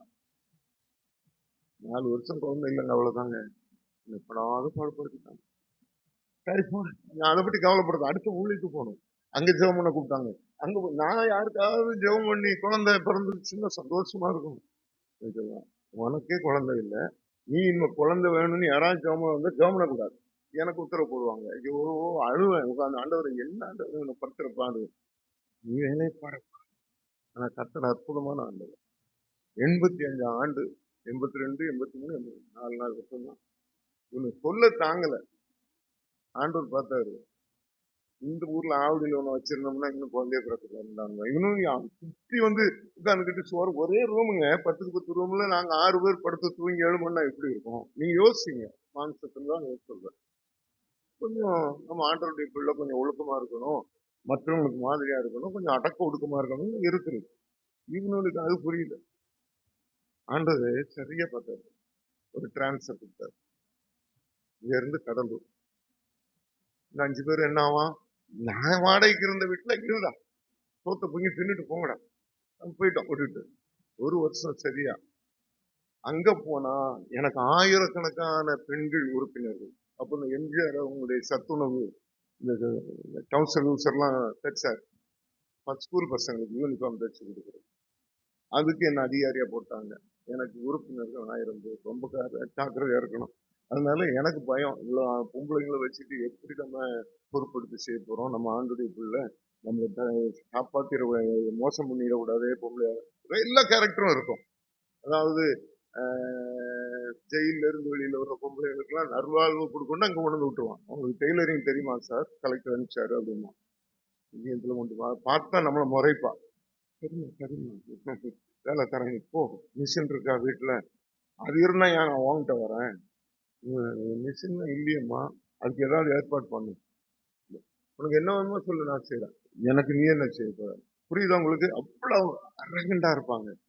நாம பயந்து இரு, நான் கலெக்டர்கிட்ட பேசுறேன், கலெக்டர் ஆஃபீஸ்ல போயிட்டு அவங்களுக்கு மிஷினே இல்லை, எப்படி சார் வேலை கொடுக்க முடியும், மிஷின் வேணா நம்ம சோசியல் வெல்ஃபேர்ல அந்த அம்மாட்ட போய் கேளுங்க, மிஷின் கொடுப்பாங்க. அப்ப அவங்ககிட்ட இவங்களுக்காக நாளே வாங்கி மிஷினை கொடுத்து துணியும் கொடுத்து தச்சு கூலியும் கொடுத்து அவங்க வாழ்க்கையை மேம்படுத்தும். அப்ப நான் என்னை காத்துக்கொள்ளணும். நான் அவங்க ஒரு யோசிப்பா இருந்தாலும், எனக்கு முன்னால இருந்தவங்க எல்லாம் வேற மாதிரி இருந்தாலும் நான் ஒழுங்கா இருக்கணும். அதனால நான் வேலைக்கு போன அடுத்த நாளே எங்க வீட்டுல கூட்டு போயிட்டேன். நேர் எதிர் வீடு, ஆபீஸ் இது நேர் எதிரில் எங்க வீட்டை வச்சிருந்தேன். நான் சவாலா சொல்லுவேன், எந்த ஒரு அரசாங்க அதிகாரியும் தன் ஆபீஸுக்கு நேர சொந்த வீட்டை வைக்கவே மாட்டான். புரியுதா உங்களுக்கு? புரியலையா? என் சின்ன திட்டினாலோ அல்லது கேவலமா பேசினாலோ இங்க இருந்து கேட்கிற அளவுக்கு ஒருத்தன் வீட்டுல குடும்பம் நடத்தவே கூடாது. காரணம், இவ்வளவு பிரச்சனைகளுக்கு மத்தியில் நம்ம ஜாக்கிரதையா இருக்குங்கிற ஒரு பயத்தோட இருந்து இந்த இடத்துல காத்து கொண்டு கர்த்தர் என்ன காப்பாற்றினா. இப்ப பாருங்க, இந்த வீட்டுலதான் அம்மா இருக்காங்கன்னு தெரிஞ்சுக்கிட்டேன்னா இதுங்க எல்லாம் என்ன பண்ணிடுச்சு, பெண்கள்லாம் அவங்கள காக்கா பிடிச்சா ஐயா ஏதாவது உதவி செய்வாருன்னு நினைச்சிட்டு அங்க போயிடுறது. சார் அம்மாட்ட, செக்ரட்டரி அம்மாட்ட தான் பேசிட்டு வருது. நான் தானே செக்ரட்டரி, அது என்ன செக்ரட்டரி அம்மா, அதெல்லாம் கிடையாது. அப்படி ஒரு போஸ்ட், எதுவாக இருந்தாலும் இங்க தான் பேசுறேன், அங்க போனீங்கன்னா நான் கட் பண்ணிடுவேன். சார் நாங்க அங்க போனோம்னா அந்த அம்மா ரெக்கமெண்ட் பண்ணுவாங்க. அது சிஸ்டர் பாவம், அவங்களுக்கு குழந்தையே இல்லை, அவங்க இதை நம்பிதான் இருக்காங்க, ஏதாவது செய்யுங்க. சரி சரி போலாம், இப்படியே ஒழிச்சுங்க. ஒரு நாள் பாக்குறேன், வீட்டுல போனி தொங்குது. போனி தான், இந்த மாதிரி கதவு கூட கிடையாது. என்னாச்சு? நான் போறேன் ஹெட் மாஸ்டர் வீடு. ஐயா என்ன ஆஸ்பத்திரி போயிருக்கேன். ஆஸ்பத்திரி தானே இருந்தா? இல்ல போயிருக்கிறாங்க. என்கிட்ட சொல்லியே, நான் எதிரில் தானே இருக்கேன். நீங்க உள்ள இருந்திருப்பீங்க சார். சரி, யார் கூட போயிருக்கா? உங்க கிட்ட வேலை செய்யற பெண்கள் தான் கூட்டு போனாங்க. ஏன் இங்க கூட்டு போனாங்க? சரி, எங்க போனாங்கன்னு சொல்லிட்டு நேரா போறேன். அன்னைக்கு நான் சென்னைக்கு வரணும். வந்து ஒரு முக்கியமான வேலையை முடிச்சுட்டு அன்னைக்கு நைட்டு அடுத்த நாளே இங்க போனோம். அந்த மாதிரி வேலையில இருக்கிறேன். இப்போ வந்த உடனே எதிரில் ஆட்டோ ரிக்ஷாவில் சைக்கிள் ரிக்ஷாவில் வராங்க. என்ன இல்லைன்னு அழுது, "சை, போ, வீட்டுக்கு போ, நான் வரேன்." சொல்லிட்டு அங்கே எல்லா வேலையும் முடிச்சுட்டு சாயங்காலம் 7 மணிக்கு தான் போறேன். 7 மணிக்கு போன உடனே அழுதேன். அழாத, பசி, சோறு போடு. நான் இப்போ நைட்ல மெட்ராஸ் போனோம். நான் போனோம் சோறு நான் அழுதுகிட்டு இருக்குன்னு நீங்க சோறு போடு அப்புறம் சொல்லு. நீ அழதான் செய்ய போற. நான் சாப்பிட்டுட்டு அப்புறம் கேட்கறேன். உண்மைங்க, ரொம்ப விளையாட்டா பண்ணுவேன். சோத்தை போட்டுட்டு சாப்பிட்டாங்க. இப்ப சொல்லு. ஆமா, நீங்க கேட்கும் போதுதான் நாங்க அழாம சொல்லுங்க. இதெல்லாம் போ. சரி, நான் சென்னைக்கு புறப்படுறேன். நாளைக்கு கட்டிங் மிஷினோட வருவேன். நேரில் போய் வாங்கிட்டு வர சொல்லிட்டாங்க. போறேன். உனக்கு தெரியுமா? தெரிஞ்சா தானே சொல்லுன்னா சொல்லு. எனக்கு குழந்தையே பிறக்காதான் இல்லையா அப்படின்னு சொல்லிட்டாங்க. யாரு பேசுனது சொன்னாரோ அப்படின்னு விளையாட்டா தான் சொல்லு. உங்களுக்கு என்ன விளையாட்டு? விளையாட்டு தான் சொல்லு. யாருக்கு? குமுதம் டாக்டர் வந்து அந்த அம்மா குழந்தை இல்லாம நல்லா பார்ப்பாங்க. இந்த அம்மா மாதிரிலாம் கூட்டு போனாங்க. நீ போனியா? சரி, இப்போ ஒன்றும் பேசாத. நான் ஜெபம் பண்ணிட்டு போறேன். நான் நாளைக்கு சாயங்காலத்துக்குள்ள வந்துடுவேன். வந்து நாளைக்கு நான் ஜெபம் பண்றேன் அப்படின்னு சொல்லிட்டு உண்மையா ஒரு சின்ன ஜெபம் பண்ணிட்டு என்னுடைய அலுவலக வேலையா ராத்திரி இங்க வந்துட்டேன். அடுத்த நாள் சாயங்காலம் 7 மணிக்கு இங்க இருக்கிறப்ப 9, 10 மணிக்கு 11 மணிக்கு தான் போய் சேர்ந்தேன். சேர்ந்த உடனே கண்ணு முடிச்சுட்டாங்க. சரி, இப்ப சொல்லு கேட்டேன். குழந்தைய பிறக்கான்னு சொல்லிட்டாங்க. அவங்க ஒன்றும் கடவுள் இல்லைம்மா, நம்ம ஏசுறவங்கிட்ட கேட்கல, நம்ம ஜெபம் பண்ணுவோம். இன்னைக்கு நம்ம 2 ஜெபம் பண்ணுவோம். கர்த்தரால கூடாது ஒண்ணும் இல்லை. நான் எத்தனை பேருக்கு ஜெபம் பண்ணி கர்த்தர் அற்புதம் செய்திருக்கிறேன். என் திறமையா இல்ல, கிருபை. அவர் கிருபை என் மேல வச்ச கிருபை பெரியது. நம்ம செபிப்போம் அப்படின்னு சொல்லி 2 பேரும் ஜெபம் பண்ணி மறுபடியும் திருமணமான அன்னைக்கு கையை பிடிச்சு ஜெபம் பண்ணி அன்னைக்கு திருப்பி மறுபடியும் ஆண்டவரே, வாழ்விலும் தாழ்விலும் சுகத்திலும் துக்கத்திலும் மரணம் பிரிக்கிறவர் இவளுக்கு புருஷனா இருக்கணும்னு சொன்னீங்க. நான் இருக்கிறேன். இவளுக்கு ஒரு கற்பத்தின் கனியை தான். அங்க விட்டப்பட்டு போகக்கூடாது. எல்லாரும் முடியாதுன்றாங்க, உங்களால முடியும். ஜெபம் பண்ணிட்டு படுத்துட்டாங்க. ஒரு மாசம் கழிஞ்சவன்னு சொல்லுவான், எனக்கு ஏதோ மாறுதல் தெரியுது. கையே கிடக்காது. ஒருத்தர்டையும் சொல்லாது. இந்த ஹெட்மாஸ்டர் அம்மாட்ட அவரு வேலைக்கு போய் அந்த அம்மா இருப்பாங்க, சொல்லக்கூடாது. 3 மாசத்துக்கு அப்புறம் தான் சொல்லணும். எதுவா இருந்தாலும் வாய் திறக்கூடாது. சரியா? 3 மாசம் முடியுதுங்க. ஒவ்வொரு மாசம் 2ஆம் மாசமும் அழுவான். நான் சொல்லட்டேன் 3 மாசம் முடிஞ்சது. 3 மாசம் முடிஞ்ச அன்னைக்கு காலையில தட்டி, இன்னைக்கு 3 மாசம் முடிஞ்சிருச்சு சொல்லிட்டேன். அவ்வளவு ஆசை. கன்ஃபார்மா குழந்தை. சரி, செவமணி இப்ப போய் சொல்லுவேன். அவங்களுக்கு அவ்வளவு சந்தோஷம். இந்த அம்மாவே டாக்டர்கிட்ட கூட்டு போய் பாக்குறாங்க. அந்த டாக்டர் அம்மா கேக்குது, இது எப்படி எங்க வீட்டுல ஜெபம் பண்ணாங்க. எனக்கு ஜெபிக்கிற மனிதனுக்கு 100 மடங்கு ஆசீர்வாதம் உண்டுங்க. நிறைய சாட்சி சொல்ல முடியும். என் வாழ்க்கையில என் ஆண்டவர் எனக்கு அற்புதமாக செய்த சாட்சியை சொல்லுவேன். முடியவே முடியாது, ஆனா கர்த்தரால முடியும். அட, ஒன்னே ஒண்ணு தந்துட்டா கர்த்தர் கொடுத்தாரு. திருப்பியும் ஆண்டவர் எனக்கு ஒரு பிள்ளையை தந்தார். 2 குழந்தைங்க எனக்கு. ஒரு ஆண், ஆசைக்கு ஒரு ஆம்பளை, ஆசைக்கு ஒரு பொம்பளை பிள்ளை. ஆமே, நல்லா படிச்சு நல்ல வேலைக்கு போறாங்க. கர்த்தருடைய நாமத்துக்கு மகிமை. எங்க குடும்பத்துல எனக்கு தான் ஆம்பளையும் பொண்ணும் தான் கலந்து பிறந்திருக்கு. எங்க அக்காவுக்கு 3 பொம்பளை பிள்ளைங்க, என் தங்கச்சிக்கு 3 பொம்பளை பிள்ளைங்க, என் தம்பிக்கு 2 ஆம்பளை பிள்ளைங்க. என் வீட்டுலதான் ஆம்பளை பிள்ளை சத்தமும் பொம்பளை பிள்ளை சத்தமும் கேட்குது. கர்த்தரால கூடாது ஒண்ணும் கிடையாதுங்க. 100 மடங்கு ஆசீர்வாதம் கண்டிப்பா உண்டு. கண்களை மூடி ஆண்டவர் நோக்கி கேட்பாங்க, ஒருவேளை இந்த இடத்துல 100 மடங்கு ஆசீர்வாதத்திற்கு நான் தகுதி இல்லையோ, எனக்கு ஏன் இந்த ஆசீர்வாதம் வரல அப்படின்னு நீங்க ஒரு மனக்கவலையோட கஷ்டத்தோட இருந்தா, இப்ப நான் உங்களை பார்த்து சொல்றேன், ஈசாக்கை போல கர்த்தருடைய சமூகத்திலே இன்றைக்கு உங்களை அர்ப்பணிங்க. 100 மடங்கு ஆசீர்வாதம் நிச்சயம் உண்டு. கர்த்தராலே ஆசீர்வதிக்கப்பட்டவர்களே உள்ளே வாருங்கள் என்று சொல்லி உங்களை பார்த்து மற்றவர்கள் அழைப்பார். இந்த ஆசீர்வாத கூட்டத்திலே உங்கள் ஆவிக்குரிய, சரீரத்துக்குரிய, பூமிக்குரிய, ஸ்தலத்துக்குரிய எல்லா ஆசீர்வாதத்தையும் கர்த்தர் தருவார். அவரால் முடியாது ஒண்ணு இல்லை. இஸ்ரவேலை ஆசீர்வதிப்பதே கர்த்தருக்கு பிரியம். நோக்கி குறைவுகள் எல்லாம் நிறைவாகும். கடன் பிரச்சனையோடு இருக்கிறீங்களா? இன்றைக்கு கர்த்தரிடத்தில் உங்களை ஒப்பு கொடுங்க. உங்கள் கடன் பிரச்சனைகளை கர்த்தர் மாற்ற அவர் வல்லவர். குழந்தை இல்லாதவங்க ஒருவேளை இங்க இருந்தாலோ அல்லது உங்கள் உறவினர்களில யாராவது இருந்தாலோ இப்ப ஆண்டவரிடத்துல சொல்லுங்க. அன்றைக்கு ஈசாக்கு தன் மலடியாய் இருந்த பிள்ளைக்காக மனைவிக்காக ஜெபம் பண்ணா, அவள் கர்ப்பம் தரித்தாளே. இன்றைக்கு இந்த வார்த்தையை விசுவாசித்து உம்மிடத்துல நான் ஜெபிக்கிறேன் ஆண்டவரே, ஒரு அற்புதம் என் குடும்பத்துல நடக்கணும். நிச்சயமாய் நடக்கும், நிச்சயமாய் நடக்கும். அடுத்த வருஷத்துல நீங்கள் யாருக்காய் ஜெபித்தீர்களோ அவர்களுக்கு அற்புதம் நடக்கும்.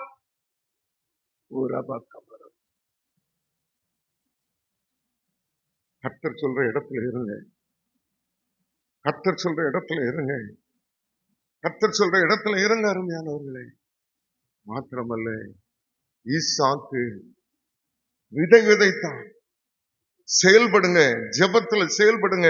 கர்த்தர் உங்களை கொண்டு பெரிய காரியங்களை செய்வார். ஜெபிக்கிற மனிதனாயிருந்தான், தியானிக்கிற மனிதனாயிருந்தான், ஈசாக்கு மீட்கப்பட்டவனாய் இருந்தான். அது மாத்திரமே, கர்த்தர் சொன்ன இடத்துல இருந்தான். 100 மடங்கு ஆசீர்வாதத்தை பெற்றார். உங்களுக்கும் 100 மடங்கு ஆசீர்வாதத்தை கர்த்தர் தருவார். ஐயா, அவங்க ஜெபம் பண்ணி ஆசீர்வாதம் போட்டு முடிக்கும். கர்த்தர் சொன்ன வார்த்தைகளுக்காக நம்ம எல்லாரும் வாயில திறந்து கர்த்தரை ஸ்தோத்திரம் பண்ணுவோம். Praise the Lord. Hallelujah, hallelujah, அல்லேலூயா. 100 மடங்கு ஆசீர்வாதத்தை ஆண்டவர் நமக்கு கொடுக்க அவர் சித்தம் கொண்டார். இந்த 7வது மாதம் பரிபூர்ணமான மாதம். நாம நினைப்பதற்கும் வேண்டிக் கொள்வதற்கும் அதிகமாய் கர்த்தர் நமக்கு செய்ய போறபடியினால கர்த்தரை ஸ்தோத்திரம் பண்ணுவோம். Praise the Lord. Hallelujah, hallelujah, hallelujah, hallelujah. ஆசீர்வாத கூட்டத்துல ஈசாக்கை போல தேவன் 100 மடங்கு ஆசீர்வாதத்தை இந்த வார்த்தையை கேட்ட ஒவ்வொருத்தருடைய வாழ்க்கையில குடும்பத்துல கொடுக்கும்படியாக நம்ம எல்லாரும் வாயில திறந்து கர்த்தரை ஸ்தோத்திரம் பண்ணுவோமா? ஸ்தோத்திரம் ஐயா, ஸ்தோத்திரம் ஐயா, ஸ்தோத்திரம் ஐயா. வசனத்தை சொன்ன ஐயாவை இன்னும் அநேக ஆயிரங்களுக்கு எடுத்து கர்த்தர் பயன்படுத்தும்படியாய் ஸ்தோத்திரம் பண்ணுவோம். Praise the Lord. Hallelujah, hallelujah, hallelujah, hallelujah, hallelujah. எங்களை நேசித்து வழி நடத்துகிற நல்ல தகப்பனே, ஆசீர்வதிக்கப்பட்டதான இந்த மாலை வேளைக்காக ஸ்தோத்திரம். ஆண்டவரே, காலையில வந்து அநேகர் இந்த மாலை கூடுதல வராவிட்டாலும் இந்த மாலை கூடுதல வந்து பங்கு கொண்ட அத்தனை பேருக்கும் 100 மடங்கான ஆசீர்வாதத்தை கர்த்தர் கட்டளையிடும்படியாய் நாங்கள் ஜெபிக்கிறோம். ஈசாக்கை போல தேவன் சொன்ன இடத்துல நாங்கள் இருக்க எங்களை அர்ப்பணிக்கிறோம். ஈசாக்கை போல ஆண்டவரே கர்த்தருடைய வார்த்தையை தியானிக்க கர்த்தர் எங்களுக்கு உதவி செய்யும்படியாய் நாங்கள் ஜெபிக்கிறோம் ஐயா. ஈசாக்கை போல ஆண்டவரே நாங்கள் விதைக்கிறவர்களாயிருக்க எங்களுக்கு அனுக்கிரகம் பண்ணும்படியாய் ஜெபிக்கிறேன். ஈசாக்கை போல நாங்கள் ஜெபிக்கிறவர்களாயிருக்க ஜெபத்தின் ஆவினால, விண்ணப்பத்தின் ஆவினால கர்த்தர் எங்களை நிரப்புவீராக. இந்த வாரம் முழுவதும் உடைய பிள்ளைகளுடைய வேலை ஸ்தலத்துல போக்கிலும் வரத்திலெல்லாம் கர்த்தருடைய பாதுகாப்பு இருக்கட்டும் ஐயா. நீ எங்க செய்தபடியினால ஸ்தோத்திரம். எங்கள் மத்தியில வந்து உடைய ஊழியத்தை செய்த ஐயாவை உடைய கருத்துல ஒப்பு கொடுக்கிறோம். இன்னும் அநேக ஆயிரங்களுக்கு எடுத்து பயன்படுத்துங்க. உங்களுடைய குடும்பம் ஊழியம் ஆசீர்வதிக்கப்பட கர்த்தர் கிருபை செய்வீராக. நீர் அப்படி செய்தபடியினால ஸ்தோத்திரம் ஐயா. ஏசப்பா மூலம் ஜெபிக்கிறோம் நல்ல பிதாவே, ஆமென். என் ஆத்துமாவே கர்த்தரை ஸ்தோத்திரி, பரிசுத்த நாமத்தை ஸ்தோத்திரி. என் ஆத்துமாவே கர்த்தரை ஸ்தோத்திரி, அவர் செய்த சகல வாரங்களையும் மறவாது. ஆமென். நம்முடைய கர்த்தராயிருக்கிற இயேசு கிறிஸ்துவினுடைய கிருபையும் பிதாவாகிய தேவனுடைய அன்பும் பரிசுத்த ஆவியானுடைய அந்யோன்ய ஐக்கியமும் நம் அனைவரோடும் ஆண்டுடைய வருகை மட்டும் இருப்பதாக. ஆமென், ஆமென். அல்லேலூயா, அல்லேலூயா. கர்த்தர் உங்களை ஆசீர்வதிப்பாராக. ஜெபிக்க வேண்டும்.